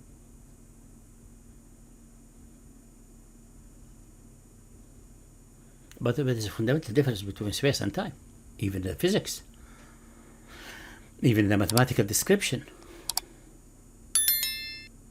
Right. Like for example, the space. Space. What is the fundamental difference between space and time? It's fundamental. You feel it. You see it. Space is here. You feel it. You feel the room is here. The stays here, and so on. There are small changes, obviously, because we are having contingent being, like I said. But if you talk about abstract space, you abstract from that into the box, going right, left, up, down, forward, backward, the three dimensions of a box. And then we let our imagination run to imagine the ceilings are gone, the floor behind you gone, and we extend it ad infinitum, make an infinite space, which is just a fiction of the imagination.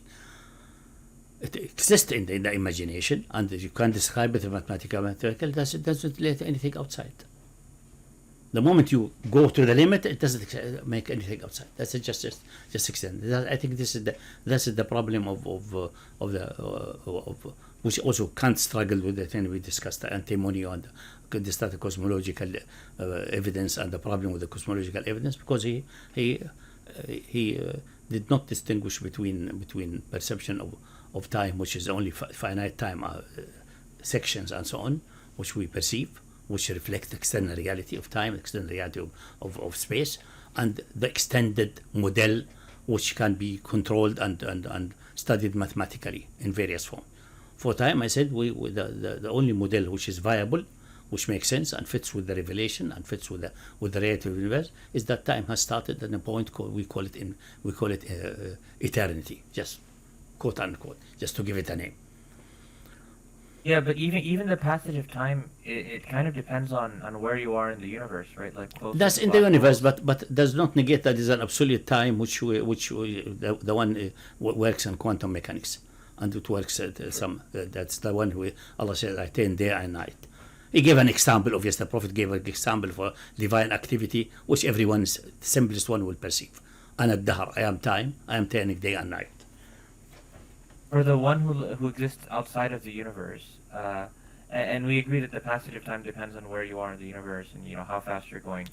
Even but the word outside is problematic, because this seems to be sometimes indicating that who I not say Allah is as He is the time, that mean in the sense that He turns day and night.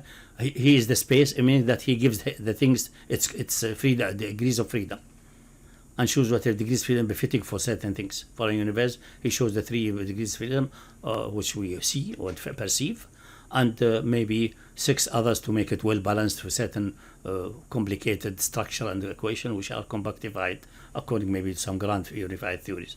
Maybe a 26-dimensional space of string theory or something, if the universe is really a string theory type of universe.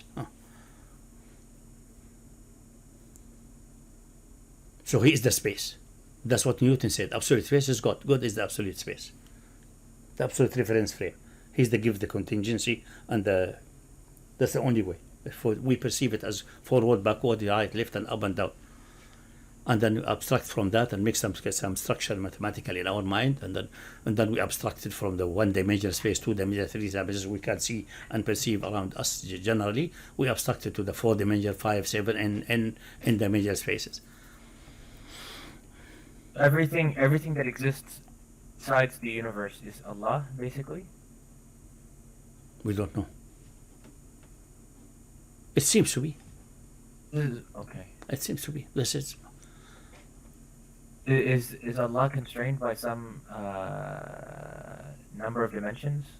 I don't think so. I think dimensions is just what we perceive in the reality 3, and then we extend it, then we develop, then we notice these spaces we can have vectors, and we can add vectors and shift them and so on, and then we came to the concept of vector space, and then we found we can even extend the concept of vector space into space of functions, which turned out to be infinite dimensional, and then we went more and more into complicated structures, building on I don't know if you can call them construction of the human mind, or they exist somehow in an infinite mind as reality for that mind, but whatever it is, depending upon the old philosophical issue is that do we detect mathematics or do we create mathematics? I could care less, whatever it is, this one or this one. Right. No, I think that's just a matter of semantics, to be honest. Yeah, more or less. But even if it has some philosophical core, it doesn't matter. But at least for the divine consciousness in eternity, mathematics was present. All conceivable mathematics was present, either by being created by him or being perceived by him as part of the meaning of existence and meaning of necessities and logic, which he is himself. He himself is. That's the reason one of the divine name in Arabic, which you don't find in Judaism, is the truth, al-Haqq. He's the truth. So Allah, with regards to time, if Allah created time and Allah is time, in the sense of the hadith, يقلب الليل والنهار, he's the one that kickstart the events and get them going. And we see it in the universe, definitely, unless we do mukabara, we do stubborn denial, that we see events happening. Even the theory of relativity, all what they say is that if we have the same time or something, same measuring of time with clocks and measuring of length with rods, if we are in the same cone, within the light cone, that's okay, because of the limitation of light speed, which is also a question mark, because that seems to be an issue before the Big Bang, or before the decoupling of light and so on. Maybe there was no limit of speed, speed. But I don't think this is settled very well properly. Right, but even I think so. The way that I think about it is like sequences of events are well defined without sort of some kind of axis. So like in space, for example. Yeah, we represent it usually as a one-dimensional space. Yeah. Right, exactly. So for example, on an axis, I would say that if you have 2 points, I would say point A is to the left of point B. Yeah. Or before and after. Yeah. When it comes to time, if time is an axis and moment A happens before moment B, then I would say if you represent this as an axis, then moment A is to the left of moment B on the time axis. Mm-hmm. Allah is the one who created the time axis itself before the creation of time. This notion of being to the left or right or being before or after didn't exist. Everything. Yeah, surely. I'm not denying that, but I'm saying he created the time. The word created is not very good, because the hadith gives you in a miraculously interesting way. Say, أنا الدهر, I have the time. But he explained what is it. أقلب الليل والنهار. He didn't say day and night. أقلب الليل بأمري, by my command, my action. So still the dynamism is there. the dynamic nature is there. So the problem, I think, we have been brought up on the previous generations, generally through history, is that they thought about Allah subhanahu wa ta'ala as something static. If it is somehow dynamic or something change in him, this means deficiency, because this only to contingent being, and that's because their grasp of time was not according to the hadith. They do not grasp it this way. Right. I just think for me I think if and also Allah the Quran. So yeah. then you can construct things. You think there's a deficiency. It's not. He's the one turning day and night, turning the event after event. He's doing the events. Yeah, I think that the trouble that I'm having is that Allah exists outside of time. No, that's a mistake. Such a statement does not make any sense. What mean outside time? He is the time, according to the hadith, and he explained that. Correct. But time is the fourth dimension of our space-time fabric. Leave that. That's what we measure with clocks and so on. Let's say something like absolute time, which a simple-minded Bedouin living in somewhere in the desert, having no higher speed than the camels and so on. He knows the passive time. He knows that his father passed away maybe a few years back, and then he will be passing away. Maybe some of the children will survive. Some may die in his lifetime. He knows these things. He knows that. And then if he's not a believer or simple-minded, say, "What a miserable time! All my kids are dying of coronavirus, and other people are surviving." Something like that. And then this will, he's supposed not to say that, because this will insult Allah subhanahu wa ta'ala. It's insulting the sequence of events in the universe, making Allah guilty of them. This is not guilty. That's how the universe is fashioned.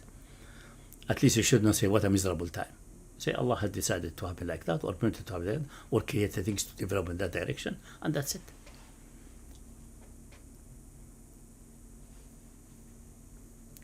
So there is an absolute time. There is an absolute clock or something. Definitely. That governs Allah. That's Allah. That's absolute time. That's hadith. Ad-Dahr. That's Ad-Dahr. Yeah, that's Ad-Dahr. The hadith, I think, clarify that. By the way, by necessity of reason, for example, the claim of the relativity theory that space and time are relative and things like that, it's absurd. It's relative to what? There's nothing called relative. Must be relative to something. What is this something? They say, for example, for all relevant measurements we do on Earth and is relative to the fixed, some kind of fixed stars. But we know these fixed stars now are moving relative to the center of the galaxy. Now, according to the local group of galaxies, but this local group is moving relative to other things, and then we know the whole universe is moving from an imaginary point of explosion, starting with. So it's only approximate. So if we go to the Big Bang to the point, then we start with the absolute there. We go to the absolute. There's no escape from the absolute. It can't be that everything is relative without any reference to anything. Relative, always relative to something else. That's the necessity of the word relative and the concept of relation. Say this A and B are in relation, this must be an A and B. It cannot be that A is relative. What's relative to what? But we can say that sometimes it's an easement of language. So it's the time relative to some kind of fixed system in the fixed stars, to a good approximation. And then the people forget about that and they go loose and start calculating and so on, as if this relative have become suddenly an absolute. And that's the reason you have to object to some calculations. Some things until now there's something fishy in certain things, like the twin paradox and things like that. It needs to be revisited from another vantage point, from a universal cosmic vantage point. Would you say it's possible that this model which you've constructed for Allah, for example, the absolute clock that he is, that's outside of our universe, it's wrong, and maybe there's some other mechanism? This is just the best that we can do with the information that we have, or do you say no? This is almost certainly the truth. I would say this is certainly the truth, because the other alternative is nature, dead, blind, unconscious nature, and that will bring unsurmountable problems. First of all, for the universe, starting with the Big Bang, we have three parameters. Then we have the problem with the three parameters, the free choice, not the fine tuning. Fine tuning is nice to show that we have an intelligent and supreme in intelligence and knowledge. That's nice in this aspect to establish these attributes. But just even if one parameter is having two values, then it's a question, what is the necessity? Then we are back to contingency. Must be a chooser there. It doesn't solve that. The nature does not solve the problem. It doesn't solve also that our observation that we have in the universe, these quantum fluctuations and things like that in the universe. Now, Do you think? now Hawkins tried to put it that in the pre-universe on this four-dimensional entity and so on, and that one is responsible for the beginning because he was asked by Professor, what's his name, the Iraqi professor who has some videos and so on about atheism, Professor Taha something, yeah, very nice. I advise to watch some of his videos. He said in one of his videos that he has a discussion with Hawkins many years back, obviously. After reading the brief history of time, say, okay, I agree with you, time started there in Big Bang, but who kick-started it? Hawking answered, we don't know yet. We'll try to get a theory for that. Maybe later he came with this theory, this very imaginative and lovely theory which solved nothing. So he made the fluctuation in the absolute. So absolute is just free will. That's it. Absolute divine freedom. If you would have said that, then that would be looking bad for an atheist all his life regarding atheism as the way to go as a scientist. Unfortunately, it's a psychological issue. So we ask, what is this? What is this quantum fluctuation? What's its capability? How it could flip a space dimension into a time dimension, turn a dimension which is mathematically represented with real numbers into a dimension which is mathematically represented with purely imaginary numbers. You know that time axis is ix, or a negative metric. I can represent it either way, with a negative metric or with radically different. Completely different, radically.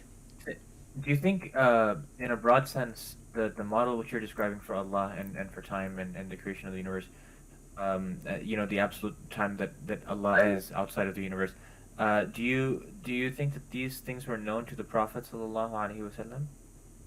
Maybe, I don't know. You have any hadiths which kind of... That's the hadith he said, hadith about قلب الليل والنهار, the hadith قال الله ولم يكن شيء معه, the hadith أول ما خلق الله القلم, in the correct wording.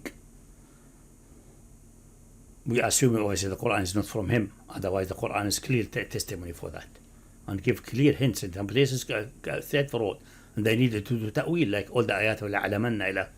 The usual ta'wil is that but his knowledge will materialize. But this is not supported even by the other ayahs. قُلْ اعْمَلُوا فَسَيَرَ اللَّهُ عَمَلَكُمْ وَرَسُولُهُ. Do work, let us see. Show us what we are doing. I think with we'll hadith, see it. We'll see what you do. I think the problem with taking some of these hadiths to construct a worldview from is that the people who would transmit these hadiths, we know the hadiths were not No. I'm not taking the hadith as a secondary, just as a help tool. I'm taking Quran and hadith was just to say it's marvelous that we have a hadith. يؤذيني ابن آدم يسب الدهر. The son of Adam hurts me in insulting الدهر, and I am الدهر. It's marvelous because we don't have anything in the Old Testament or New Testament like that whatsoever. Do you think it's problematic for someone to take the position that, I just do sort of tawakkuf on these No, it's perfectly ideas. fine. But I would say we must assert, if it makes sense, we must assert that the Quranic statement about this makes sense, interpreted in a straightforward, reasonable language. But even if you go into depth, it's still carry. Secondly, that the necessary existing being, which is a divine being, is not intermixed and making equal or equivalent to a dead nature, which is atheism. Because ultimately, whatever, leave the simple-minded atheist and so on, and the people who are just for them atheism is just a psychological way out of the headache of looking in the universe and the destiny and the meaning of life and so on. But let's do the solid ones, like some last time were a couple of them quite solid and deep going, that to explain the universe, and ultimately they end with something which is fundamentally like a law. And all what Hawkins is trying is to take what we see in the universe as fluctuation and put it at the beginning and make it super gigantic to the level that it even capable of flipping a space-time and making it making something from real to imaginary. It's simply, I would say that his quantum fluctuation is even more powerful than Allah, because changing the nature of things from being real to imaginary is contradictory. It's like creating a stone which Allah, an infinitely heavy stone which Allah cannot lift. It's contradictory. It's a contradictory statement if we analyze it. But I have to read exactly what he said. I was planning to read this week, but I got tied down with these movement and these moving house down with the kids. But I will attend to that. Also to the Penrose solution. All of them just transplanted and then refer to something which is obscure or giving attributes which is essentially super divine. They do not exist. Imaginary attributes. I don't think there's any power in existence, neither divine or otherwise, which can turn a real number into an imaginary number. It doesn't. Definitely. Professor, if I could, the same way like something is, if that four-dimensional for some reason we kept to conclusion, it must be the necessary space must be four-dimensional initially. Although this is the tall order, I think it's contingent because we have four-dimensional, we have five, we have seven, so and then any number you give to me and say the rest has been compactified, say why this number specifically? You concluded because now the laws seems to be fitting nicely for such one. They fit nicely just by that is happening. But is it necessary in itself? Does it have a necessity compelling us, forcing us to say otherwise is not possible? It's not there. But let's assume that if it is so, then every dimension is some part of its necessary being. How can it be flipped into something new? That's even worse than even more demanding for metaphysics than what theism demands. That's a spontaneous absolute freedom, because that's the only other solution. How are we doing on time, by the way, Professor? Do you have to go at some point, or? No, we started. Yeah, we started a little bit late, so we can maybe continue until 11:15. So we have like 17 minutes. So we have a nice cut. Okay, sounds good. I just have one more question, and then.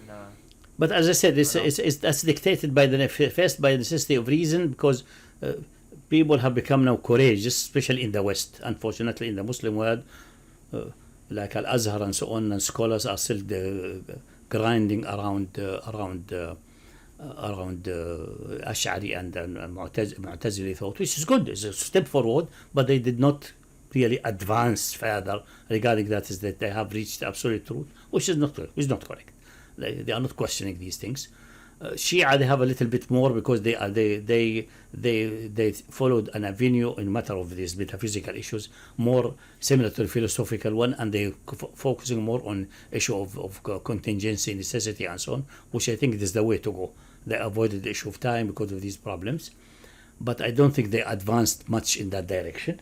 Although some of the earlier ones have the courage to say what I just said now, but it was never adopted so widely. Because always the fiction, لشيء عليم, the future is shay. Future is nothing.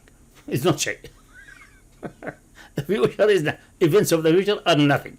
Some of them are things because Allah decided they will be like that, and He will force it to be like that.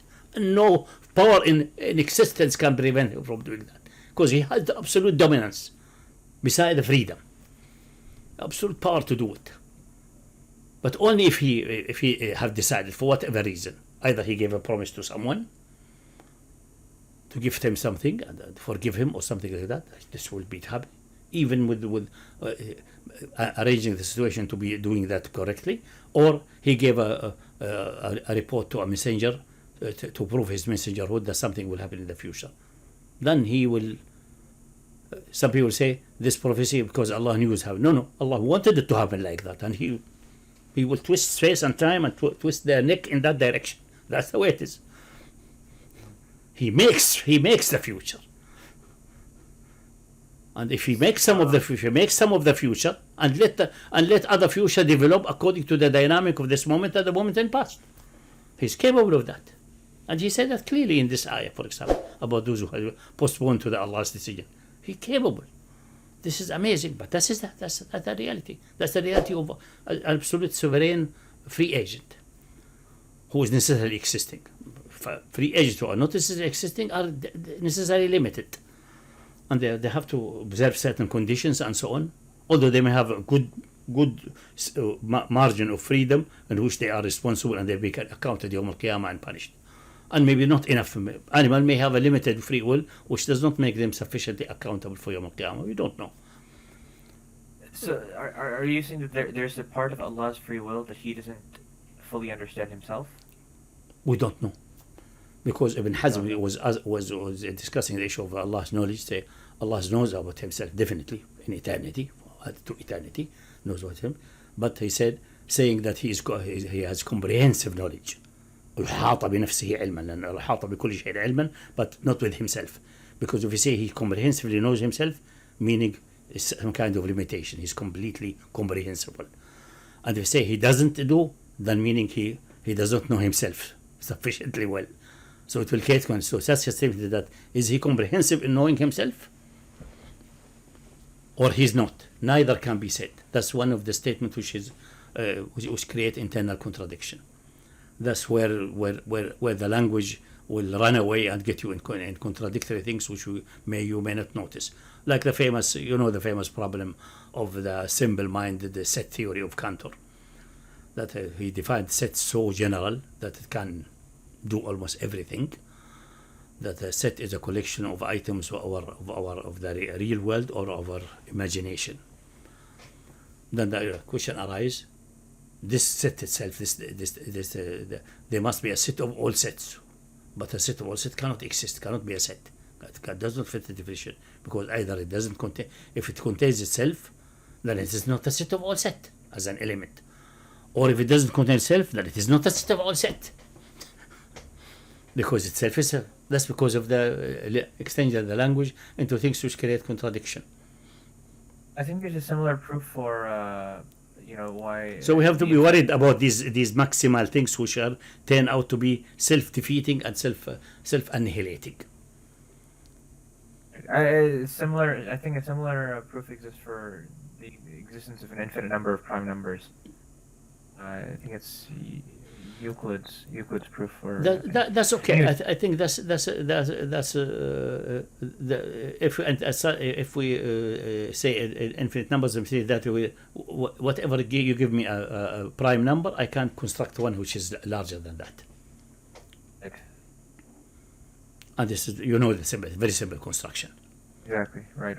Yeah. Multiply all the prime number from this one downward until 2, and then add 1 to that. That one will be divided by nothing smaller than itself. So it is a new prime number. It's a huge one, obviously. It's a gigantic one, but still. So give me any one, I construct you another one which is bigger. It's simple construction. So it has no end. I think, but it's different. That's different. This is really according to the axioms of piano, of natural numbers, etc. One definition of prime, these two together produce that there's no largest prime number. I want to ask Professor, I have a question. So if you posit like this position that the choices that we make will decide, or Allah will choose a outcome based on the choices that we make. So how do you, if somebody counters this and says that this will ultimately lead to God being contingent or dependent on the creation? No, because his choice. No, because because the solution is clear in the Quran. ما تشاءون إلا إن شاء الله. You could not have chosen except that Allah has gave you the free choice. That's the meaning of شاء إلا إن شاء الله. He gave you that, and in every choice and action, He permitted either permission at the moment by immediate action of the divine, or permission by the system of the universe that you make the choice you choose. But then somebody could counter this and say, well, this is not really true free will. This is more like... No, it's a free will. He allowed you to have free will without deciding what you choose. It will be not free will if said ما تشاءون إلا إن شاء الله. So you choose guidance, for example. You choose to do certain action, and Allah permits you to choose that action. That will be, because if He permits you to choose that specific action or the guidance instead of misguidance, then His choice is enough. So His choice is representing a necessary existing being, and nothing can stand in front of His choice and negate it. So His choice was sufficient to bring the result. So all what He can do is choose for you to choose whatever you want. And this is miraculous. But this is exactly what we have also in the quantum level.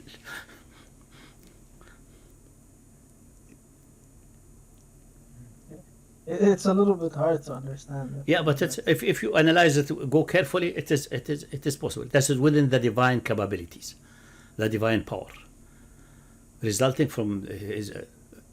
We don't know if there's even a completely mechanical universe is possible. Maybe it's impossible. Maybe one day we will prove that, and hence any theory which brings a mechanical universe is that will be there. So we could call it an ontological proof of the existence of God.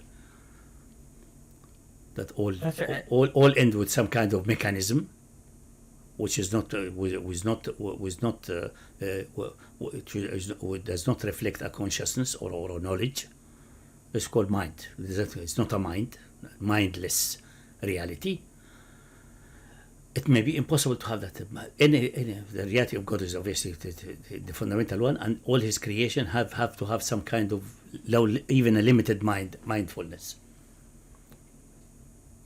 Is projecting these attributes into the finite level, which is amazing. You must say it is amazing, and this also solves the problem with now for human free will. The solution is that is it illusion or not? Because we have no way by experiment or any observation to settle that. But if we refer to the revelation guarantees that. Professor, I got a question from the audience here, and I think you may have answered it. I'm not sure. The question is, does Allah know everything that He will ever do, or I guess the possibilities of everything that He will ever do? All these things are possible, because He knows all contingencies. Definitely in this universe, the moment the decision was made, these contingencies have shrunk down to this universe and its repercussions. Other universes have forgotten and physicality, they are gone. Unless someone say the Yawm al-Qiyamah is, the question was mentioned last time, so I could care the less, Yawm al-Qiyamah is universal. Is it so that maybe the whole universe will collapse, or a gigantic fluctuation will sweep it away and bring it into oblivion and completely disappear, and universe maybe with more dimension and less dimension. Less dimension is not stable, but more dimensions emerge. We have another reality, maybe. But then it will be a specific one in which we can be re-implemented. Our program, our soul can be recreated, can be filled into or loaded into new mechanisms and new bodies. The Quran says clearly, وَإِنْشِئَكُمْ فِي مَا لَا تَعْلَمُونَ. He can recreate you in which you don't know now. And simply we don't know that is extended until the end of the universe. We will not be able to know which kind of new structures and new universes that we can be implemented. But all these souls and these are on record. He kept them on record. And that's what Musa said, for example. When Pharaoh said, all these generations and so many people have expired, we're keeping track of them. Musa answered him with the language which a human being understands easily, with the metaphorical or giving an example. It is knowledge in my Lord in a book. Some people think it's a book or something, like Lawh al-Mahfuz. There's no Lawh al-Mahfuz. There's no tablet, nothing. It's the divine knowledge. That's the past things. They are on record. Immutable, never going ever in all eternities. All what is needed just to re-implement. Then you emerge and you recognize yourself. Because you are this collection of sets and experiences and so on, which makes you matured because of this brain. Maybe the brain, I don't know. It seems to be, for the brain is so wired, it's so complexly wired, the wiring, not just the number of cells, the wiring, the various, which is 10 to the 100 something plus of interconnections, it became somehow conscious or capable of carrying consciousness. So it can be, everything can be implemented in another body or another structure which support the same. And if this exists in this universe that we have this one supporting, in another one, something even bigger can support even that. And then we grow there and develop further and improve further without any limit. It's open-ended. Besides all the hadith and stories about qadar, they say up till Yawm al-Qiyamah. They don't say what's happening after Yawm al-Qiyamah. It's not some kind of taqdeer, it's still open. So I think the model of the open future is necessary. Is a necessary footnote or a result of the divine freedom. Making the divine freedom is the characteristic difference between atheism and theism. It's not that some people think that the difference is that the atheist, the genuine one, that's philosophically oriented, the one who have really clout, deny that there's something that everything is contingent. There's no necessary extreme being. It's impossible. Such an argument will collapse. There must be some. But they refer ultimately to either this four-dimensional entity or whatever number of dimensions, in which somehow is a fluctuation, a miraculous fluctuation which flips one space direction into time or whatever, or try to run away backward. Okay, for running backward, simple. This universe emerged from blank level, from a previous black hole in another universe. Okay, and this one emerged from where and so on. Then we have to end somewhere. There's no escape. All of these the intellectual and linguistic and mathematical acrobatics will get you nowhere. If you start from I am here, existence is a fundamental thing I shall recognize for myself. I have also basic consciousness. Yes, it's a limited consciousness. I know my own limitation, but I could very well construct an infinite intellect or infinite mind in some sense or another, provided there will be no contradiction. Because this is contradiction is the ultimate which will negate everything. And then starting with the absolute freedom or with necessity. It's no other way.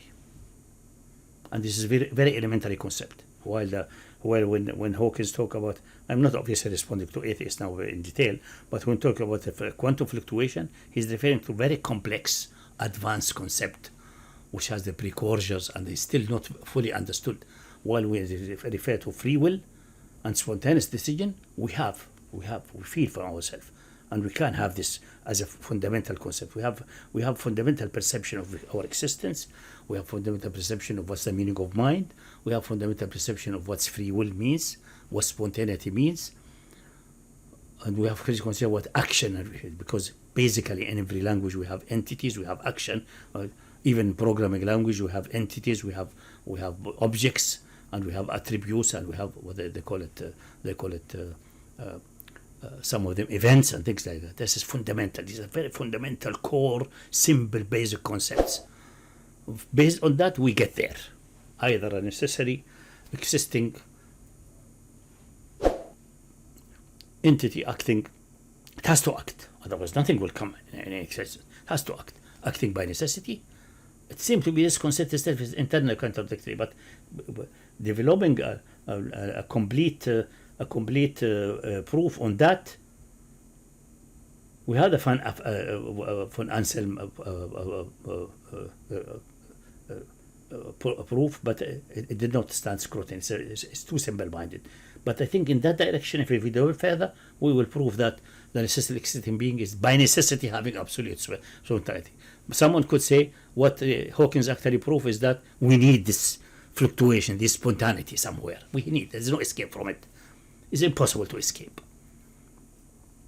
Because it's impossible to escape that the time has a beginning from this universe.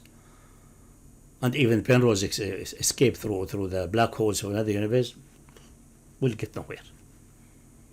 He will end facing a big bang somewhere else, trillion maybe universes back. It doesn't help. It's just running away from the problem, or pushing it outside of the vision field and claiming it goes without end, or goes circular, closes circular.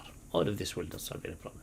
always exist as mathematical models in the mind, but cannot correspond to any reality. Absolutely no reality whatsoever. I was thinking, Professor, maybe as we wrap this up, maybe we end on a lighter note. There's a lot of, obviously, and I think this is a very interesting topic that maybe we can come back to, inshallah, next time, because there's so much to talk about. Yeah. If that's But okay. but it's good to go back. For example, the Islamic scholarship struggled with that in bit, although it ended more towards Jabr. Like for Ashari ended because the precondition they attributed to human beings, although they never went to the issue of divine freedom and divine. Nobody dared in that area yet, because they regard it as absolute. The divine must be perfection, means it must be immutable, no movements, nothing, etc., until it became like a big stone, a hard stone somewhere. That's not perfection. That's the opposite of perfection. Perfection is really an absolute dynamism and spontaneity. That's a perfection, which necessity of reason dictate. Because even Hawkins were not able to escape to his quantum fluctuation. What I'm saying, his quantum fluctuation say, thank you very much. In reality, you have constructed a God, but you are not giving it a correct name, and you are trying to confiscate issues, because this the quantum fluctuation in this universe we don't understand yet well.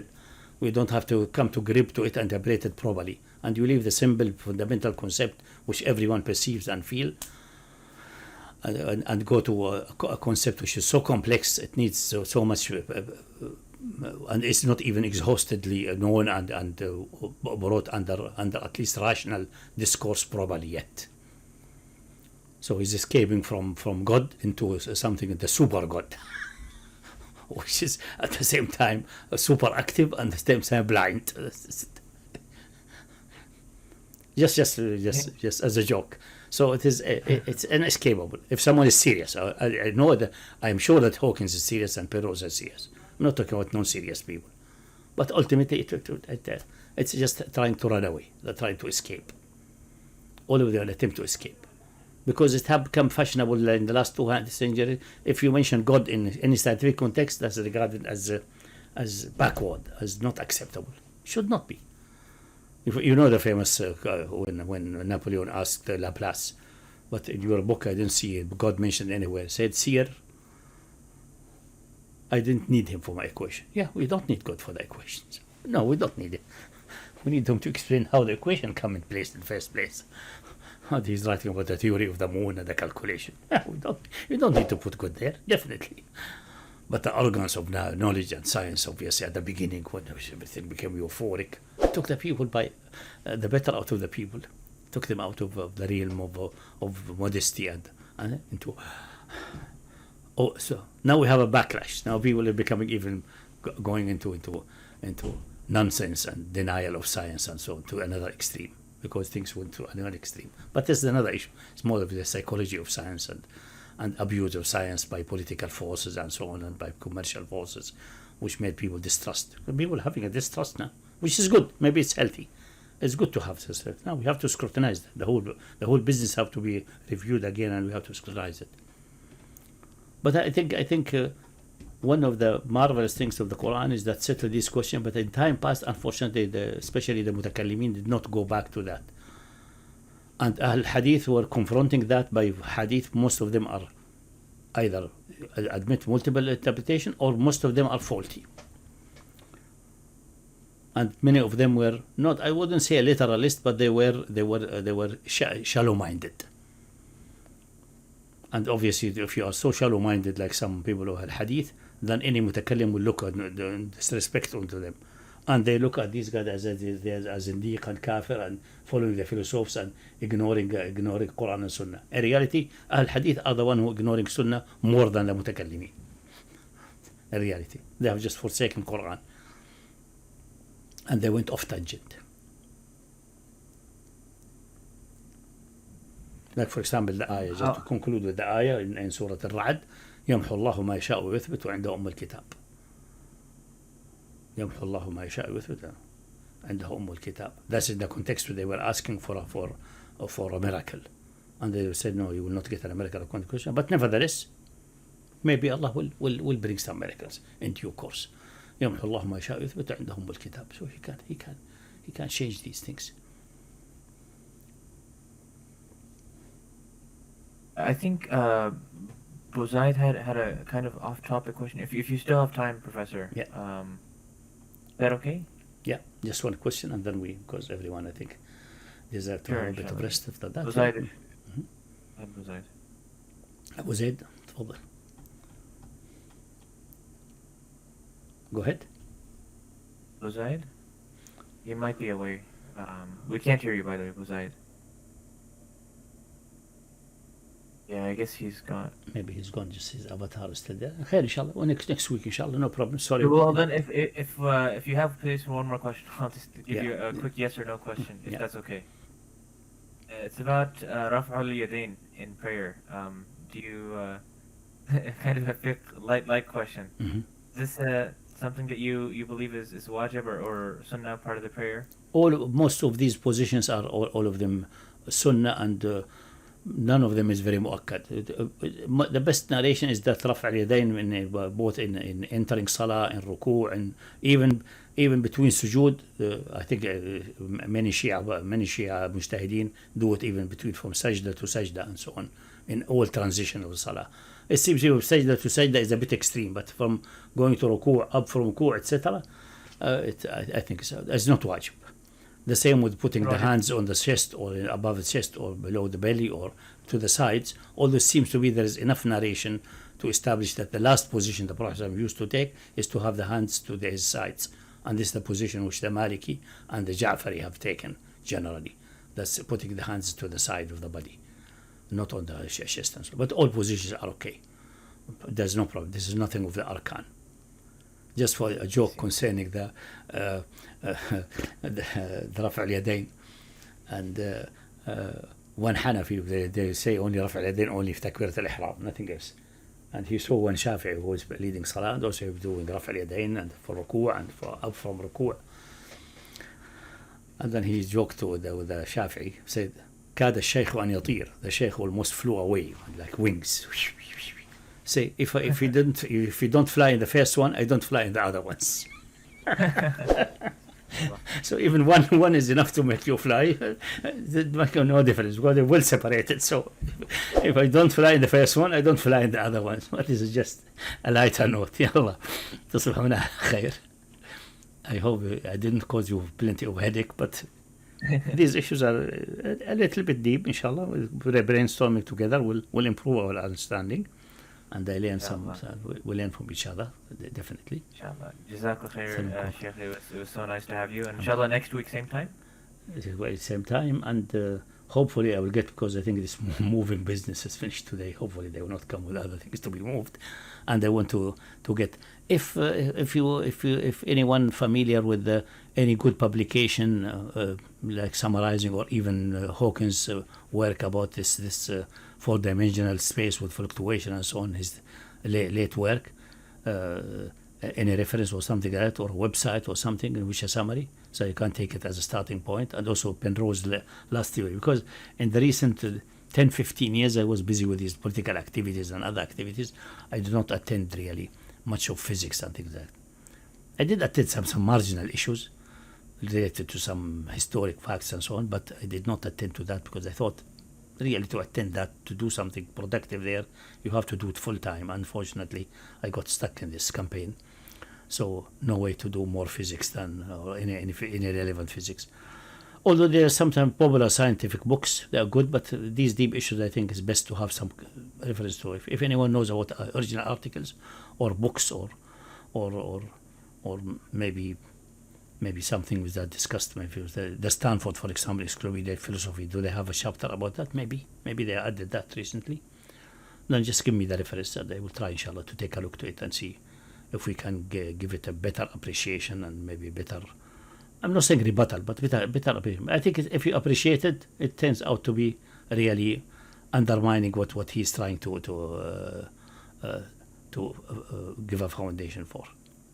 Is that we don't need a personal God to explain the universe.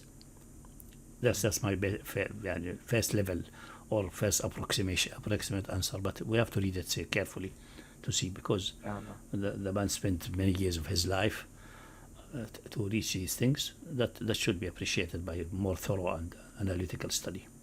Okay. Besides, Mike has just. I think he told me he just fixed it. Is it okay if I let him ask the Yeah, question? Yeah. Oh, yeah, that's spoken.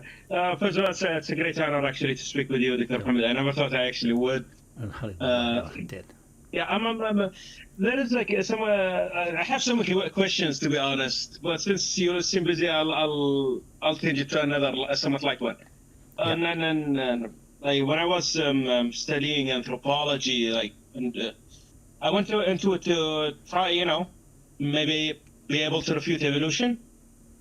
But I ended up, becoming a believer in evolution. No, don't try. Yeah, It's a mistake. One of your videos, huh? Don't try. It's a mistake. Yeah, well. Seems to be the microphone is just playing up. Let's maybe have one session for evolution and these issues. Yeah. Inshallah. I guess because next week we're doing Arabic. there's a general widespread belief that evolution contradicts Quran. It may contradict the Old Testament. Even there, it's a contradiction, a question mark, really. Even there, you can construct a case that is not true. But the problem is that the chronology of the Old Testament, as not the Old Testament itself, maybe, but the chronology made by the Talmud and the Jewish scholars of the 6,060 days, like 6,000 years, and years like the years we count, etc., led really to obviously things which completely incompatible with scientific results, with firm results, and not a theory and so on, including dating, including radio dating, etc., and so on, and led to the movement of so-called creationism in America, etc., and created an atmosphere that somehow and the theory of evolution will contradict Quran, contradict the creation of Adam. We'll discuss that. I think I would say it is not a fundamental issue like divine freedom and divine knowledge, but it is sufficiently important because it may throw some wrong shadow on the revelation and make our understanding deficient. So we'll give it, inshallah. Maybe should we next week? Did we say the discussion should be in Arabic? I think next week, but I would really like to participate in that. I unfortunately I don't speak Arabic yet. So maybe the week after next will be on evolution, if that's okay. But next week we'll do the Arabic discussion on the same topic. But anyone who has references for Hawkins and Penrose's latest work should give it to Abdullah, and Abdullah can give it to me through Telegram. Or here, maybe. I think there's a chat here, but I'm not very familiar with how to use the chat and copy from it. But I think Telegram is capable even having videos and things like that, and massive amount of information, up to 2 gig. You can load there easily, and Abdullah has the Telegram, my Telegram. Yeah. Okay, great. So I can review these things because just the way we discussed it does not do justice to the work of these two great physicists. We have to do it better than that, inshallah. Okay. Okay. And then inshallah we'll continue next week. Bismillah. Okay. So so much for jazakallah khair. Salamukum Allah. Subhana ala khair. Subhanakallahumma bihamdika astaghfiruka wa atubu ilaik. Assalamu alaikum wa barakatuh. Have a good night, everyone, and sweet dreams. No nightmares, please. No nightmares. Assalamu alaikum wa rahmatullah.